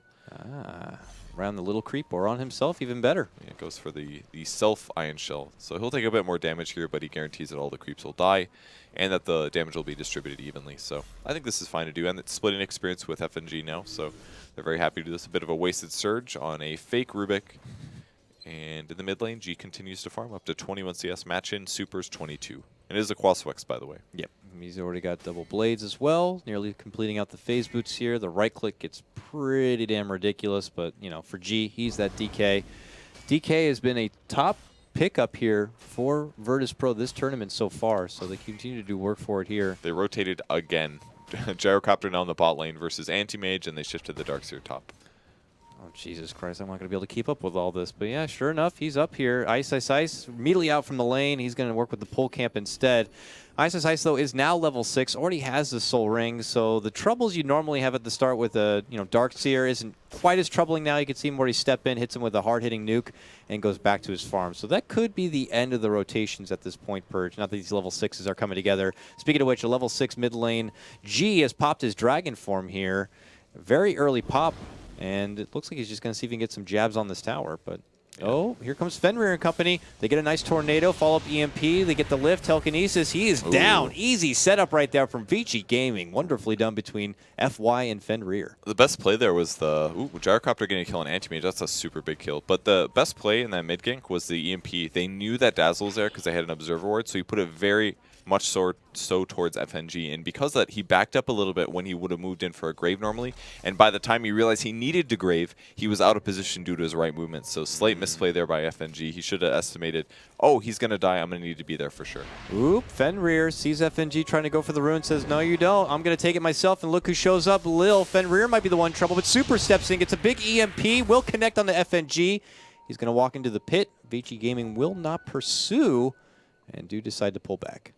Slightly surprised about that because neither one of these heroes have mana. So. Yeah, definitely not a stun on Lil, and FNG obviously got hit with the EMP, but I guess maybe they just didn't want to bother if he could easily deny himself. I'm not too sure, but don't want to risk anything. It looks like they pull back to play it safe. So DK Phobos getting a bunch of farm top. G's actually up there. He TP'd shortly before. Perhaps Phobos got dived. He's actually taking more damage here. Ice Ice Ice doing his classic be annoying and poke thing. Yeah. Even under the tower, he's just like, I don't care. I'm going to do whatever I want. Pulls back, and FY is going to meet up with him here. And G is just going to take the reins of this lane now and wait up for his Dragon form, which is ready to go. Normally, you want to get a +1. You take a big fight with your Dragon form. You follow up with a good tower push, and that +1 is coming in. Both. Dazzle shows up first. I don't know if he saw FY or not, but... Oh, Dazzle's getting pressured back from the spiders. This is getting kind of tough then. And he can't just sit there. If he's too far from G, that could be trouble. They're already pinging it out now. FY has been very patient for this. G's looking for the Rubik. He knows he's in here. I think he spotted him. Oh, he's going to see him now. Oh, he spotted him? Did he? Yeah, he has to. He ran right past. It's a line. Oh, get the hell out of there. It's like the Three Stooges. Can you still get him? He slips away. They get the stun with the help of the Dragon form now, and they've annihilated him with the Breathe Fire. Ice Ice Ice does consider moving in, and it's a lot of damage on the FNG with those Broodlings, but they're not going to get caught out. A lot of attention towards this top lane. Verdis Pro G goes on the prowl, finds the Rubik, and they get the kill.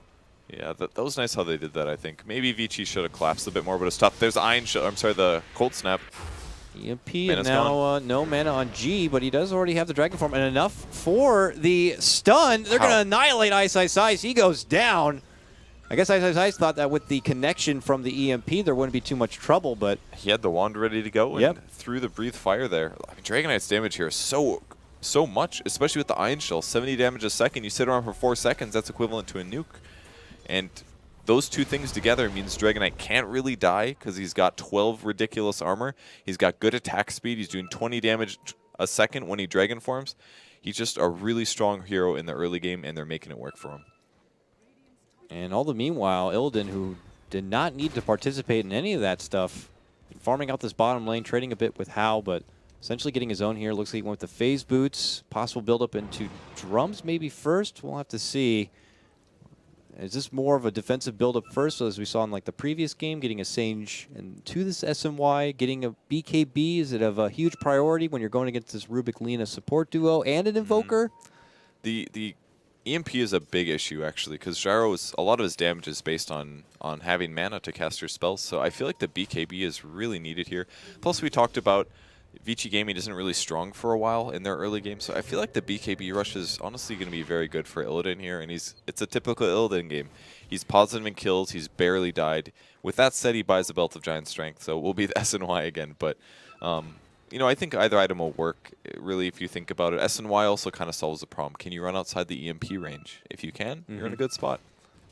Well, we might have to test that here soon. FNG shows up looking to go for a D-Ward. Then Sid get the telekinesis EMB combo. Dazzle could be in trouble. Gets off a quick grave on himself. Is going to be A-okay if he's able to make it out from the battlefront. But look at Illidan. He says, no, I'm going in to fight, baby. Tries to go for Fenrir. Is able to slither away. Now he's stuck with little mana. Might get him. Big tornado. Now they get the fissure follow-up from Lil. Cold Snap's going to be dished down to Illidan. Illidan in big trouble here. Will go down to the big mana void coming out from Hao. And now G. Cleaning house gets a kill for himself, making it a killing spree.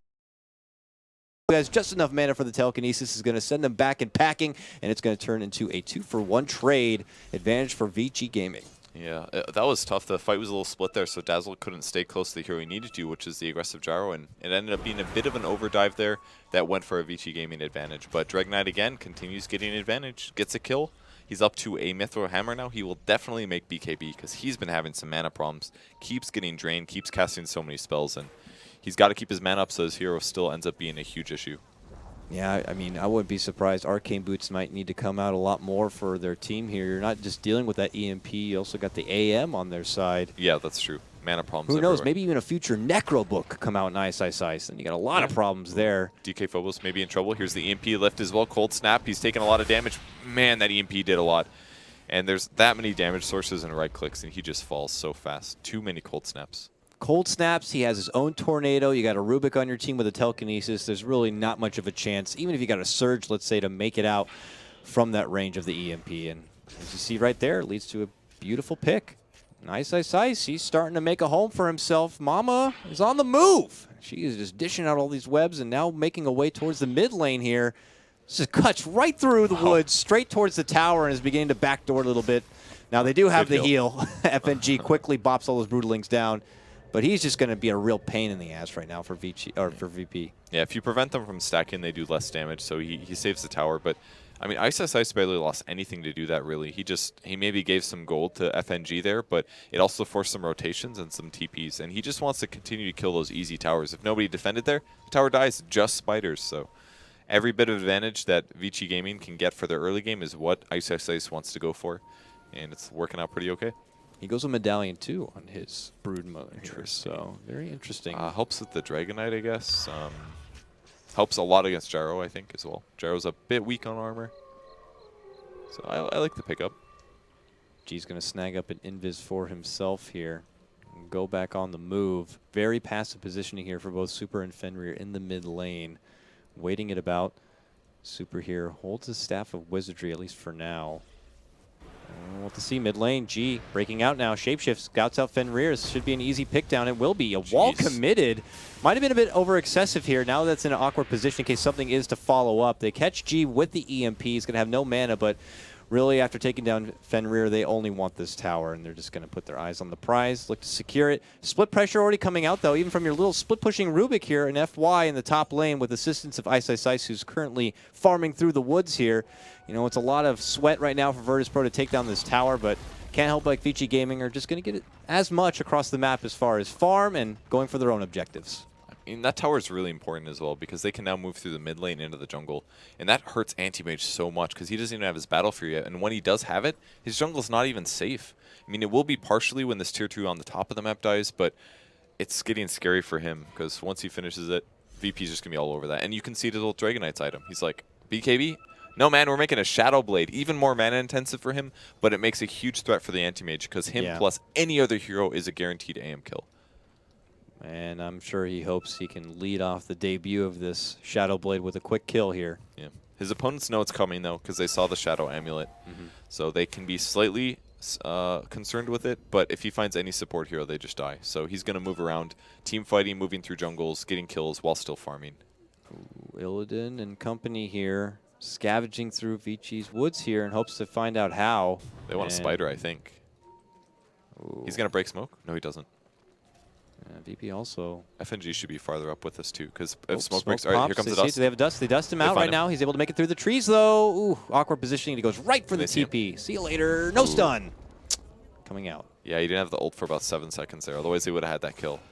So, kind of good attempt, but maybe their pathing wasn't the best. I guess it was just an unfortunate place to find Ice Ice Ice, because easy escape for him.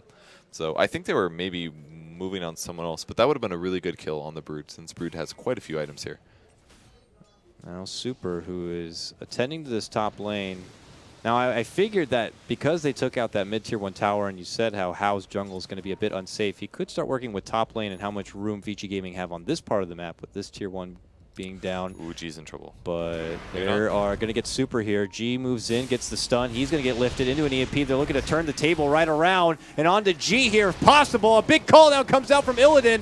And they're going to be able to get the pick. Ice Ice Ice going to get dunked on right there. Go down. And both FY going to get dropped. Fenrir in big trouble here. Illidan not be able to catch him with a rocket barrage. And Fenrir with that move speed. One flat connect. It will connect. Gets the help from the urn of Super. Super dishes out Tornado, which will slow down Illidan. And he decides to pull back. Could have gone a lot worse there for Vici Gaming if not careful. I mean, G played that so smart at the beginning. He's like, wow, this Invoker is completely out of position. His team has to be behind him. So he used the Shadow Blade to check all the little pockets to spot for him. But by the time he came back out, he ran into Super and started the fight, and his team was able to catch up. If he would have gone right away, it actually would have been better for them because it would have been Dragon Knight plus a Dazzler going straight onto Invoker. So he ends up dying for that, but luckily the rest of his team was there to help out. Looks like they're going to stay here for now and look for a potential follow-up. As they head towards the lane, they're going to be welcomed by Ice Ice Ice here, and they just hit him right away with a fissure, a vacuum pull, and they're going to get an easy pick right there, Purge. Ice Ice Ice shows up in lane and gets killed immediately. That's a really cool pickoff. They did have that observer ward down about 50 seconds ago, but they said all these nets are in the jungle. If he just gets into the jungle, it's hard to kill him. Let's kill him before he gets there. Oh, G gets up in arms with Hao, and then the whole team shows up behind Hao, and he gets annihilated, and Hao finishes him off with a big mana void right there. And G's family a little too far to help out on that one, so a bit different than the result we saw at the top lane previous to it. That's G going in a bit too soon and too fast without help nearby. We just haven't seen value out of the Shadow Blade yet. Maybe not the best item here. BKB is a little bit more standard of a playstyle, and sure, if you get a lot of kills with Shadow Blade, it's amazing, but so far it hasn't helped him when he ends up running into 4 heroes, and he really needs a BKB against that many, so he really has to finish that next. If he doesn't, at the very least, he can get out of these fights. I guess he can't even BKB TP either. Mana Void can still catch him and stuff. So it's getting tougher and tougher for him, and I'm sure he's regretting his item decision.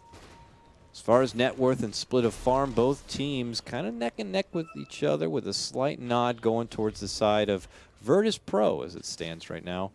And now they smoke up. They're looking to go back on the move towards this top lane. They want to get Hao here. G's invis too. And he's already going back into a very reserved position. I like Even this cutting the spot. tree, yeah, this isn't a typical spot here that you could just scout out. And it looks like they're not going to go any further. Once they see this AM not going into lane, they're going to wager he did TP away, which he does. So, good ideas from the anti-mage here.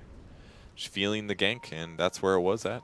They didn't even have wards or anything. I don't think they spotted the smoke either, and that was a lot of resources from VP to try to get that AM. Maybe they should just be more focused about their farm. I mean, Illidan also shifted for that gank. He could have been farming creeps instead. It does give them decent position to pressure the top tier 2, and they can also jump on Ice Ice Ice maybe. He's already shifting all the way through, and suddenly he's in mid lane and away from those Ancients that Verdis Pro are nearby. FNG even committing a couple of very aggressive wards here. Pops a sentry first to make sure it won't be scouted out when he plants the obs thereafter. They get it covered, and, well, look at this. Verdis Pro look to push in a tier 2. Super plays footsie with them a bit, gets a good Tornado EMP, and now G has no mana whatsoever if a fight is to break out.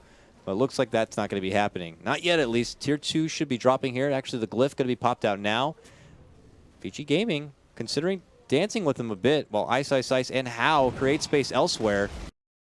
Well, Tar goes down. That's the tier 2. Anti-mage can be able to get the tier 1 unless they glyph it. They don't, actually. Small mistake there. And they quickly rotate to stop it. So they may get a tier 2 in that top lane, but both How and Ice Ice Ice continue to farm elsewhere.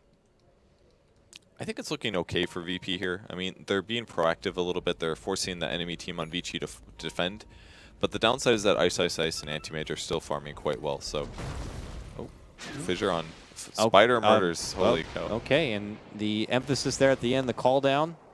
Really hate spiders here, Purge. Yeah. Verdis Pro, arachnophobia is very much a real thing here. I think they maybe thought that they got the Broodmother there, which was why they put the sentry down. But oh boy, look at this. Vici Gaming creeping in here.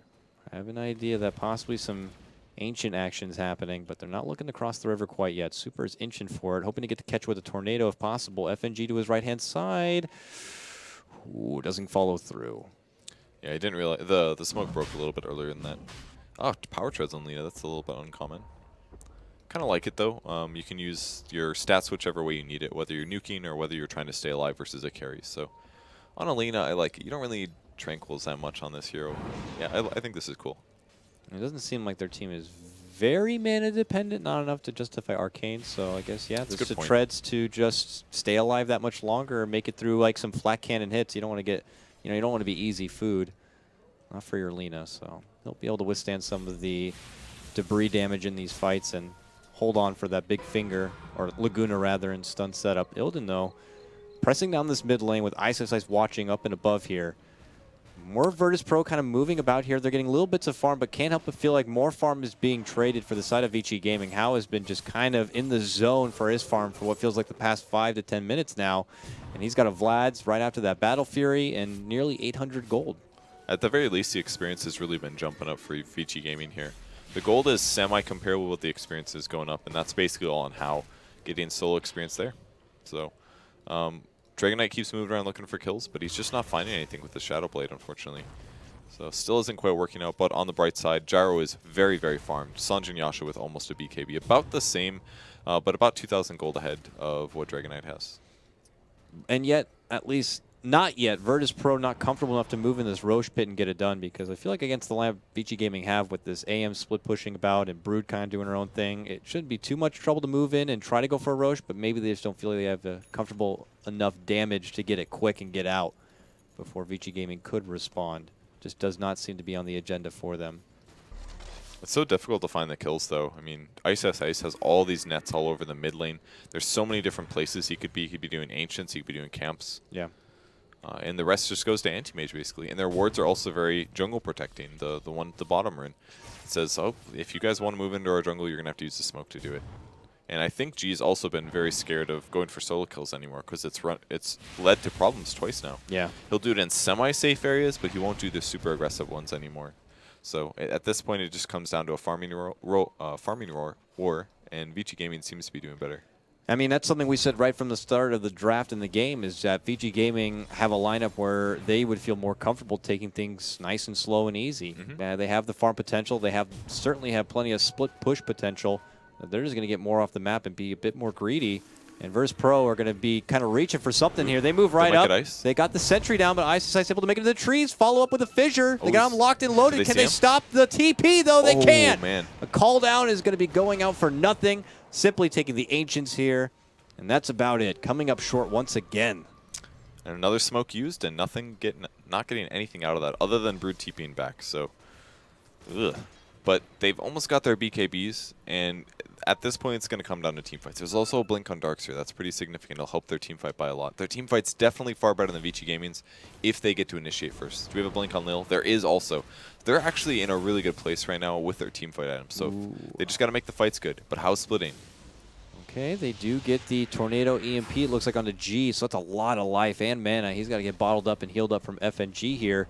I mean, they're looking to make the back end of this. Oh, there's a big jump in. They get a nice combo onto the 2 support. They get FY and Super looking to retreat. They get FY down with the fissure follow-up here.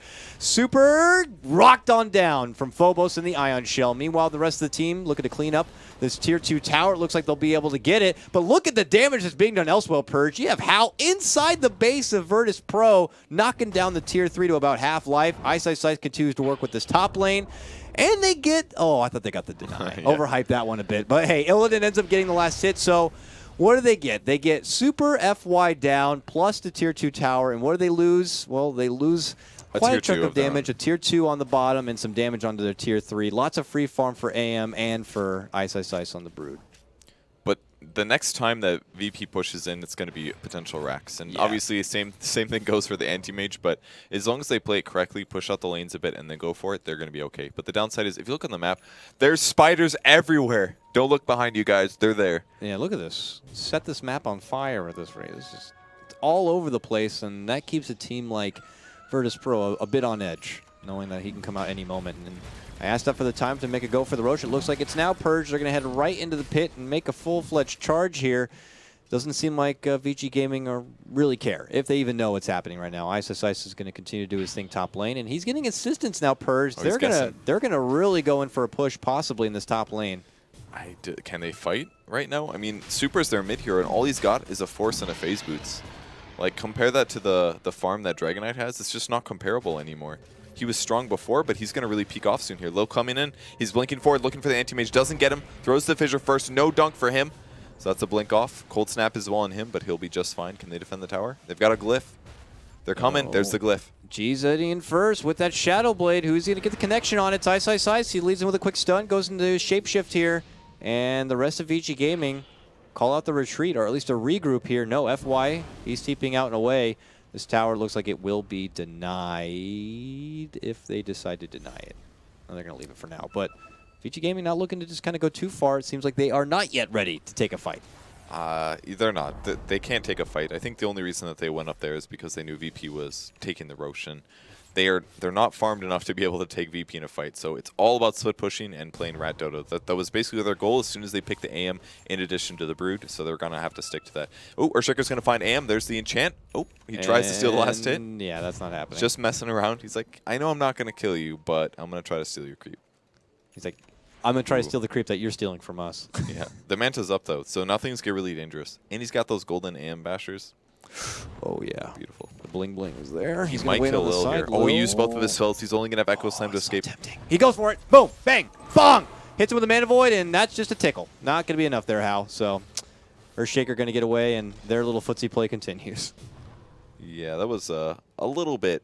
I mean, if he manted there, he might have killed him with some super fast mana drain, but it wasn't going to happen. So nothing there. All right, well, he'll step back and away here, and you can see that Vici Gaming are just getting a bit more comfortable here with kind of moving past the river and exploring a bit. And for Verdis Pro, they're still trying to make something happen, probably as a group. Ice might get spotted here. The net was fresh here, so they know he's in the area. Nope, they're actually just running away. Never mind. Dragonite has a gem, by the way. So they have committed to the gem. DK Phobos actually being the one to purchase that, the Darkseer. He's actually really farmed. Yeah. You can't even tell that he bought a gem here. He's like, oh yeah, your items are great, man. 26 minutes. You're doing a good job. This guy consistently puts out really good Darkseer farm performances, in my opinion. He's always very, very high in the net worth for that hero. Keeps his farm up.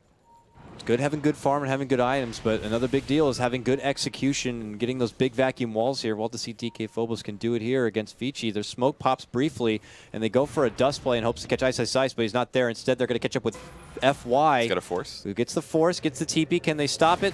Yeah, oh, man, the rocket barrage right at the end gives him a sweet little treat before he tries to go home, and FY will go down. But look at the map. Their lanes are just not in good position. Everybody on Vici Gaming is already in position for the split push. Yep. All three of them, and they're all pretty survivable. Anti-Mage can get out. Invoker can go Force, Invis, Tornado, whatever. And Ice, like, they're just constantly split pushing. This is so dirty. Yeah, this is going to be the whole game, man.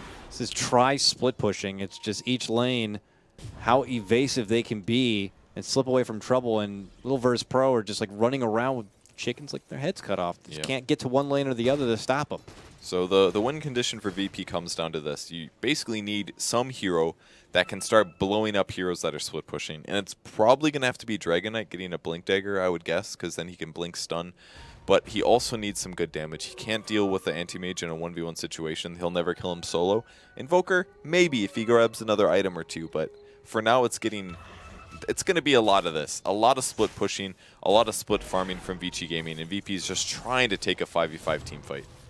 I mean, you can understand the importance. It doesn't make for the most entertaining Dota where you're going to see lots of blood and shed and fighting, and it's more tactical and disciplined right now. But hey, as I say that, mid lane, FY going to get caught out possibly once more. Ooh. Shadow Amulet? Nah, not happening right there. Gets shot at the end. Of course, the gem, yeah, on G. Going to spotting him out. Meanwhile, How, again, pressuring this bottom lane, gets a few more jabs on that tier 3, and suddenly it's just a few swings from being taken out altogether. How goes back to his usual hiding closet here, and TP's back home. So even though Verdis Pro are able to get small little picks, they're not going to follow up with objectives as long as the split push is happening. So Dragon Knight picking up a Sanj. I feel like this is going to be a Sanj and Yasha, not a what the heck is that item called? Silver Edge. Yep. I don't think it'll be a Silver Edge. I think the item's a bit weak. It's better on strength heroes, obviously, but I think he needs to go into damage items now. That way, if he does get on top of somebody, he can do big DPS, and a SNY will definitely allow him to do that. So I think it'll be an SNY, not 100% though. Can't help but think about what Verdis Pro would have to do besides get like a good pick on maybe one of these split pushers. I mean, even a hiding Earthshaker catching off a big Echo, but then you won't have it for the big fight there to follow. Yeah. And then being able to make that committed push to the other side. Because as it stands right now, sure, you can come out on top getting these picks and taking these fights where it's your 5 against their 3, or maybe even 2, but then you have to worry about all these other lanes and being able to take care of it. They have that gem, but they have yet to really utilize it in a sense where they could even sweep through their own woods and make a catch onto Ice here. He's still happy and free to kind of just take over their woods for himself. On the bright side, he's not farming super fast. He's been fairly shut down this game, 0-3-1. When you play Broodmother gets a lot of kills, it kind of just ruins the whole game. At some point, your supports can't deal with it, and you can start killing your carries. We saw that earlier today in a secret game, actually. And it was really impressive. But Ice is content to just split push, farm, keep vigilant on his opponents, and then the nets are in such good places. He can actually just run unobstructed spider links over cliffs, spotting out enemy heroes, seeing where they're farming, and they can predict their movements based on it. It is going to be a Silver Edge coming out of the Dragon Knight, though. So the benefit of this is that it applies break, and the hero that's best on is probably the Anti-Mage, because you can remove his magic shield. Yeah, that certainly helps out, like Gyrocopter, of course, your Earthshaker, so they're able to get off that big hit. He might get this Lina. Might put big pressure onto G to get the first connection, this time on a little support. Gets the hit, gets the stun, gets the fissure help, and nice. Yeah, it's an easy takedown of Fenrir here. But that's really all Verdis Pro have gotten as of recent, is just picks on FY or Fenrir. The other cores are just still continuing to do their own selfish, greedy thing. That's definitely securing this game in the long road for them, because can't help but feel like Vici Gaming still have a better late game potential. I mean, that's the goal of the Shadowblade, though, and now the Silver Edge. It's just to kill support heroes. That way he's supplementing his farm, because he needs to do that to be... Ooh, they spotted How. He had been hiding that spot for so long, they finally got onto him. He blinked. Oh, he blinked. Where did he go? Did he go? Oh, he went into the base. He juked me. Yeah. He went top, and somebody pinged that, but... Look at him. Now they're hunting for him. Phobos is like, he's got to be in here somewhere. Where is he? Where did he go? Yeah, he's up by your base, buddy. Yeah, he's super gone. But he can't actually get out anytime soon, because he already used TP. He's got 45 seconds. That's actually still really good for them, because if they just go back to farming or whatever, then they won't find him, and he's just can't do anything for now. And he's scared to even go south. Look, they even put an observer ward on the high ground. I don't even see where the heck that is. There it is. I can barely catch it. It's all the way over here. Oh, I see it. Wow, look at that thing right over there. So if the Anti-Mage, they're going to spot him. He's going to come back. He's blinking south, I think. Oh, my goodness. And they're going to see him with his observer. All right, they see him now. Oh, but whatever. She showed whatever. Yeah, they're like, oh, he's up there. We're stupid. Oh, man. You can see the body language. All of a sudden, they can catch him. Lil and FNG are like, wait, what? We got to go back over there. He's got 10 seconds for his blink. As long as Lil gets in position, they can get him. Here's the TP as well. Right under that ward. Dragon Knight wants him. They have had enough of this. He's going to blink in a moment, I think. If he tries to TP, they just catch him. It's that simple. Look at how plotted this is. Go! Connection with that Shadow Blade, and then, well, he really can't go anywhere, Purge. He's just going to get assaulted. Okay. You could just feel the angst, like, enough is enough. How? Yeah. That homing missile hit him so early. I was like, oh, this Earthshaker is not chain stunning him. They were very careful with that. Lil was like, nope, too early for enchant. Hold it off, hold it off, hold it off. Missile hits. Okay, hold it.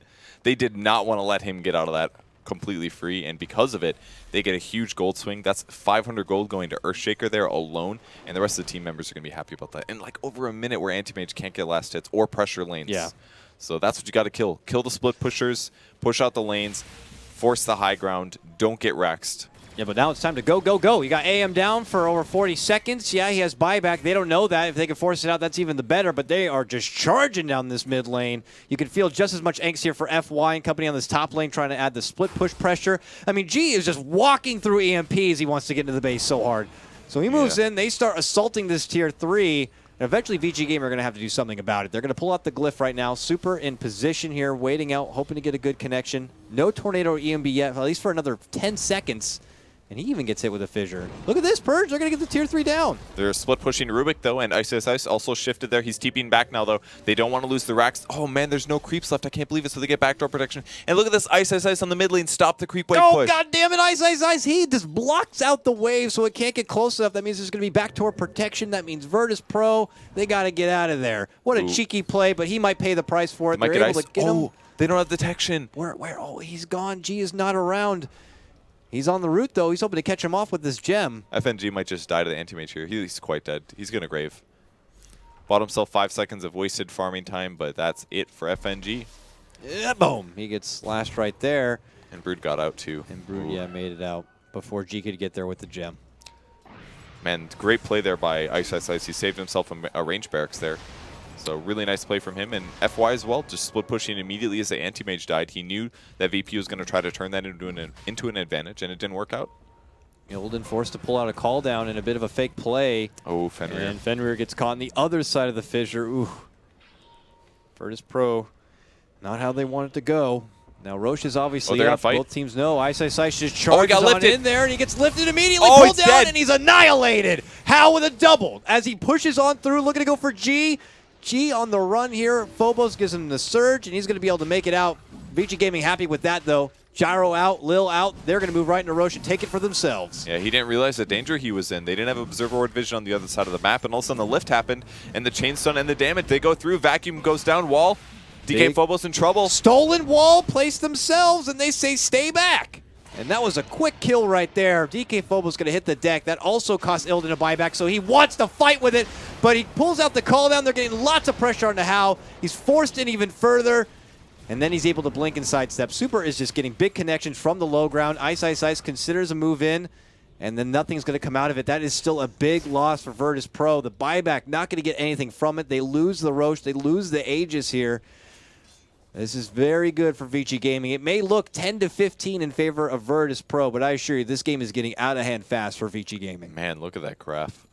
And that was immediately after VP just got some advantage too. Like if he just popped BKB on Illidan, if he just popped that thing and didn't get chain bursted there, they could have won that team fight potentially and got Roche. But all of a sudden, one small mistake there, maybe a ward mistake, maybe a VP Illidan mistake, leads to that. Heartbreaking right now for Verdis Pro, if you're a fan at least, and they're going to have to be in the backup here. It looks like it's just bull rush for some farm, possibly get ready to prepare for the high ground defense that could be coming in your near future.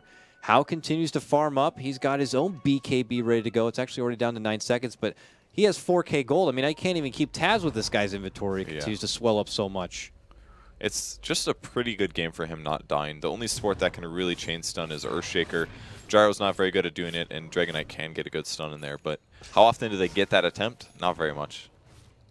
And they know with a win here, they secure the series 2-0 Purge, and that means they get 3 full points, and it puts them at the top of the group at 8 points, neck and neck with EG. Also Verdis Pro, but Verdis Pro have played a couple extra series, I believe.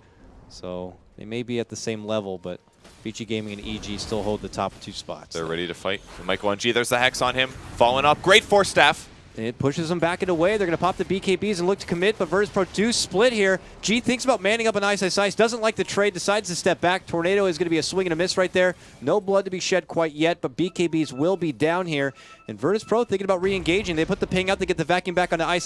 He's on the high ground and trapped between a fissure. Not going to be TPing away as Lil has the enchant totem. He's stuck in a rut, literally here, as he cannot fight his way out. Will go down. It's going to be Ilden who picks up the last hit, but he is the only casualty here in this mid lane skirmish. Ooh, G actually popped his ultimate right at the end there. I think that was a bit of a mistake here because now he's not going to have it for the next team fight. He actually didn't have it for that fight. He was just hitting regularly on the Broodmother, and it just didn't do that much.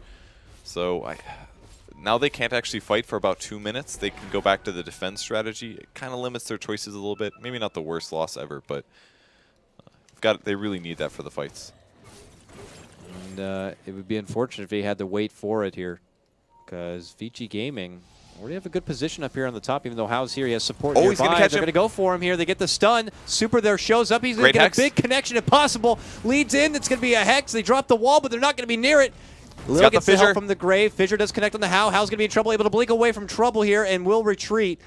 And G, on the back end of his Dragon form, not going to be able to follow up with anything. Super just gets elusive, goes invis, steps away, and they're not going to be able to get the catch onto Hao. Yeah, they didn't realize that the Invoker was there. Lil was being really careful with his stuns that we could elongate them as long as possible, but that Hex came through.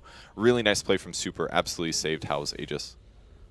Big catch right there, so they do get to pull back and hold that Aegis for the next potential fight. Hao's still sitting on a wealth of gold here, a big stockpile of over 6K as he farms through these Ancients here. You look to the other side, Illidan was able to finish out his Butterfly. Will definitely help up in the potential man fight here of AM, but that doesn't help with the cleave damage that Hao is going to be able to do. So still needs a lot more here if you're looking to Verdis Pro and trying to scrap this one together, but you're already seeing the titan of items coming out for Vici Gaming. As Super shows with that Sheepstick, what it can do. Hell, even the supports here. FY, he's got a Blink and a Force Staff on his Rubik. We look to Fenrir, he's got the Glimmer Cape, and he looks like he's going to be throwing together an Agnums. He's pretty far away from it, though, so I don't think they have to worry about that too much. I think VP is also just as farmed. Earthshaker's got Blink, Force, Arcane. What's Darkseer got? Guardian Greaves. He's very close to Shiva's guard, about 200. That's actually going to reduce Anti-Mage's attack speed by a lot, because as of yet, he didn't go for the Butterfly build or the Heart. Well, it looks like he just bought... It looks like he's buying Butterfly now, so I guess that'll help offset that attack speed reduction a bit, but...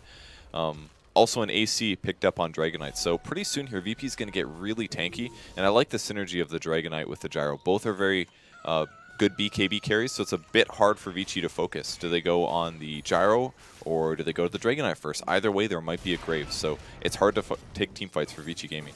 There can always be that awkward period of transition for the side of Vici Gaming where, you know, Ice as a Brood, it can fall off somewhat in the later game. This Broodmother can't really offer a whole lot. For now, just has the SMY and BKB, but doesn't really dish out the raw horsepower that you see in your Gyros and your AMs and all these real hardcore, you know, carries. So there might be a transitional period where Verdis Pro can take advantage of when it's just more everyone on the back of Hao. He has a DD now, though, so I would even be scared of that. Yeah, it's definitely pretty intimidating. I don't think they have a good way to remove that either, no. Yule Scepter or anything like that. He'll back off, going back to farm. Roshan has not respawned just yet. Got about 3 minutes left for that. VP really needs to pick that up, honestly. Put it on, I would say, Gyrocopter.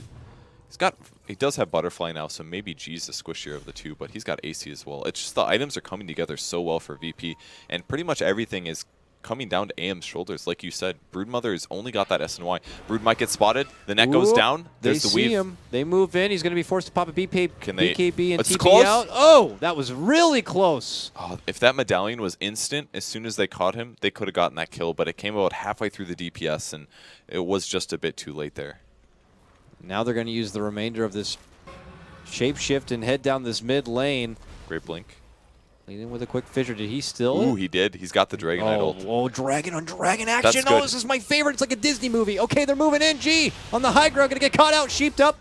And EMP'd. No more mana for him, but he is just chunking away at the tower. Doesn't need mana to do that. They're looking to help him out. They move in. They get the heal up from those Greaves. Hao charges in. Gets swiftly pushed away the dunk, but Hao's not in the middle of it. But he's going right through a wall. And now his Replicant able to do some serious damage. Look at Verdis Pro go. They clean out the mid lane, and they're just charging right towards the top. This is their time. They are sick of all the split push antics that Vici Gaming have been doing thus far, and this is their moment. As they go right on through, it looks like they're going to be able to secure a second set of racks if Vici can't do anything to stop them. Yeah, that's the range barracks going down.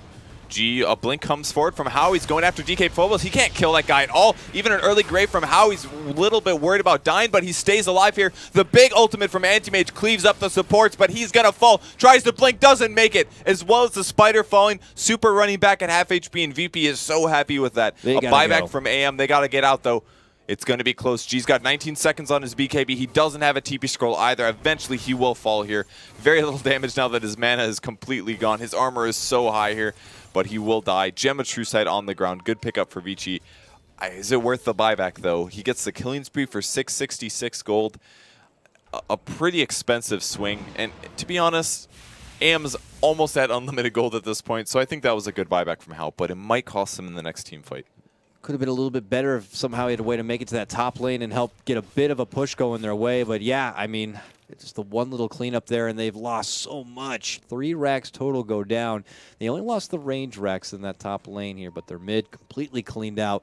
And now it's Vici Gaming charging on through here. How even blinking towards the secret shop, decides to step back and is going to look to maybe even things up in this mid lane here. G does have a buyback ready to go just in case.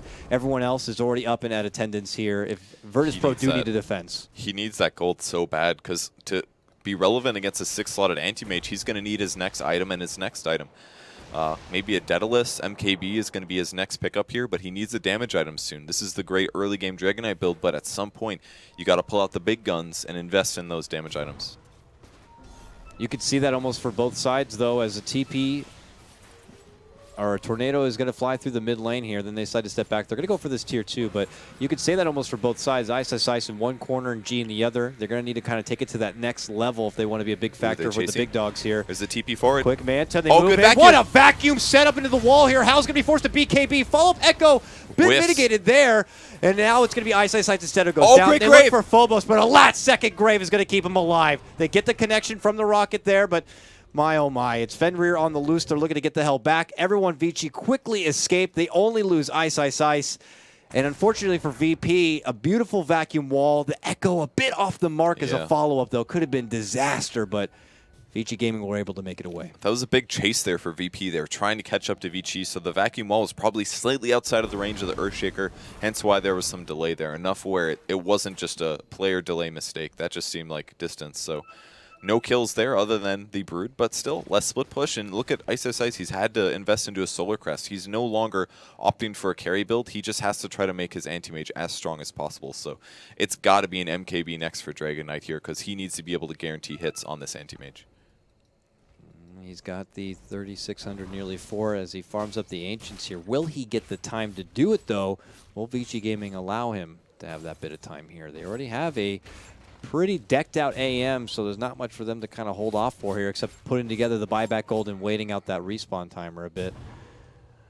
But they got to know as well that Verdis Pro not playing around. When they get that bit of advantage, they're going to look to go and overthrow your base. Yeah, they may also just do some passive farming here. They're letting Illidan get everything. He's very close to buyback plus MKB. Him alone can definitely do some serious damage output to the anti-mage as well. So for now, he's taking the backseat. Roche is up, though. Radiant Wards are going to spot this. They know that VP is in the jungle, so anti-mage is shifting over, and they're ready for the 5-on-5. Vici Super moves in first. Could just dish out a casual Deafening Blast. Will do so here. No follow-up yet, but hey, bumps up Phobos to the high ground. He will blink down. Ice. By the side of Super now. Just a quick and easy roach for VP here. Oh, if they get caught in a bad position, they're going to get engaged anyways. Ice pops the BKB. Tries to go in. Fissure not going to be doing a whole lot. That's actually the stolen Fissure from Fenrir, or FY. They step back and away. Ice gets taken apart. Breathe Fire on the other end. Hal, though, gets the quick pick, takes out DK Phobos. Now Lil moves in, gets the stun lockdown on the Super, and they finish him off with the right click coming out from G. Ends up being a 2-for-1 trade, but look at that. Oh, they missed the gem. Phobos buys back immediately as well. Gem's still in the Roche area. They're not going to grab that, but do they have another one? They do, actually. It's on Dazzle. No courier moving as well. And they want to go. Oh, they're clicking on Throne. This is their chance. They're sick of split push. The lanes are in really good places. And Vici Gaming's not even in their base. Buyback already comes out from Super. Ice. No buyback for him. Is still going to be out in the sidelines for 35 seconds. Here comes Verdis Pro. Right for the mid lane push. Can they get these tier 4? Super. Nice tornado. Connects on the first 2. A follow-up stolen Fissure from FY. And now they look to How. He pops his BKB. He's looking to go right for FNG. Get that pesky Dazzle out of here. Gets the backflip. A duck connection from Lil. They're going to rip apart How. He is out for 2 minutes. Verdis Pro might have just done it. They are tired of that split push. They decide to go ball down this mid lane. And like a wrecking ball, they just tear it up. That has got to feel so good for VP after that early game, especially with the way they got beaten game 1. But I love the Dragon Knight pick. They had some issues with the Shadow Blade, but getting towards the late game, their 2-core lineup of Gyro plus a Dragon Knight, that's 2 heroes that AM has some trouble dealing with, because one of them's going to have evasion and the other guy has buttloads of armor. And they got the 6 bracer Earthshaker, just pulling out the big echo slams in the late game. I don't know how Lil does it with these items, but he always makes it work. Whether it's 5 mangoes, 5 bracers, he always seems to pull it out. But in all seriousness, I mean, you're right. There was a huge window there for Vici Gaming, though. Ice did his duty as a broodmother, just took over that top lane. Hao was certainly farmed up, but there was just something missing. They couldn't quite finish it up, and Verdis Pro ended up getting too much. They got a casual picks onto Hao when he was trying to be cheeky on the side. They got a couple of picks thereafter onto Ice. They got those support grabs and just little here, little there. They eventually built up enough farm, and they were a bigger powerhouse in comparison to the lone core Hao. They just didn't have good initiation. That's what they were lacking. Like, late game, you can't do Tornado into EMP because they've all got BKB. So that's out. Well, he had a Hex as well, and they tried initiating that last fight with the Hex. They Hexed the Dazzle, say, oh, no Grave, but where's their damage output? It's basically like anti-mage. That's it. And maybe they needed Lina to not go Glimmer Cape. They maybe needed Lina to go for more of a carry build because they just didn't have the burst damage set up unless VP was completely split. So I think it was part itemization, part draft. They just, and never, at some point in the game, they never really were going to be stronger in a 5v5 if VP had good positioning. And that's basically what happened. They won that one fight, but it wasn't enough. And as you could see, as soon as one person on Vici gets stunned, Echo Slam follow-up, Vacuum Wall, and the other heroes, it's just way too hard to win the team fight. So, very well played in game number 2 for Verdis Pro. And with that win, they will even this series up now 1-1. Each team just getting the 1-point advantage. And that means that Vici Gaming now, their 5 points simply just gets moved up to 6 points. And for Verdis Pro, their 8 points goes into 9 points. And, well, I don't know the result, of course, of the EG game. But as it stands right now, I imagine Verdis Pro are at the top for 9 points. Given that if EG did win their couple of games, then they'll take over the top spot. But nonetheless, we're not done yet, folks. We have one more series to close out today's action for group stage here at TI5. We got eHome going against MVP Hot 6 right here coming up. It's going to be myself, Carlo Guy, once again with Purge. We'll see you in just a moment's time for eHome and Hot 6. See you soon.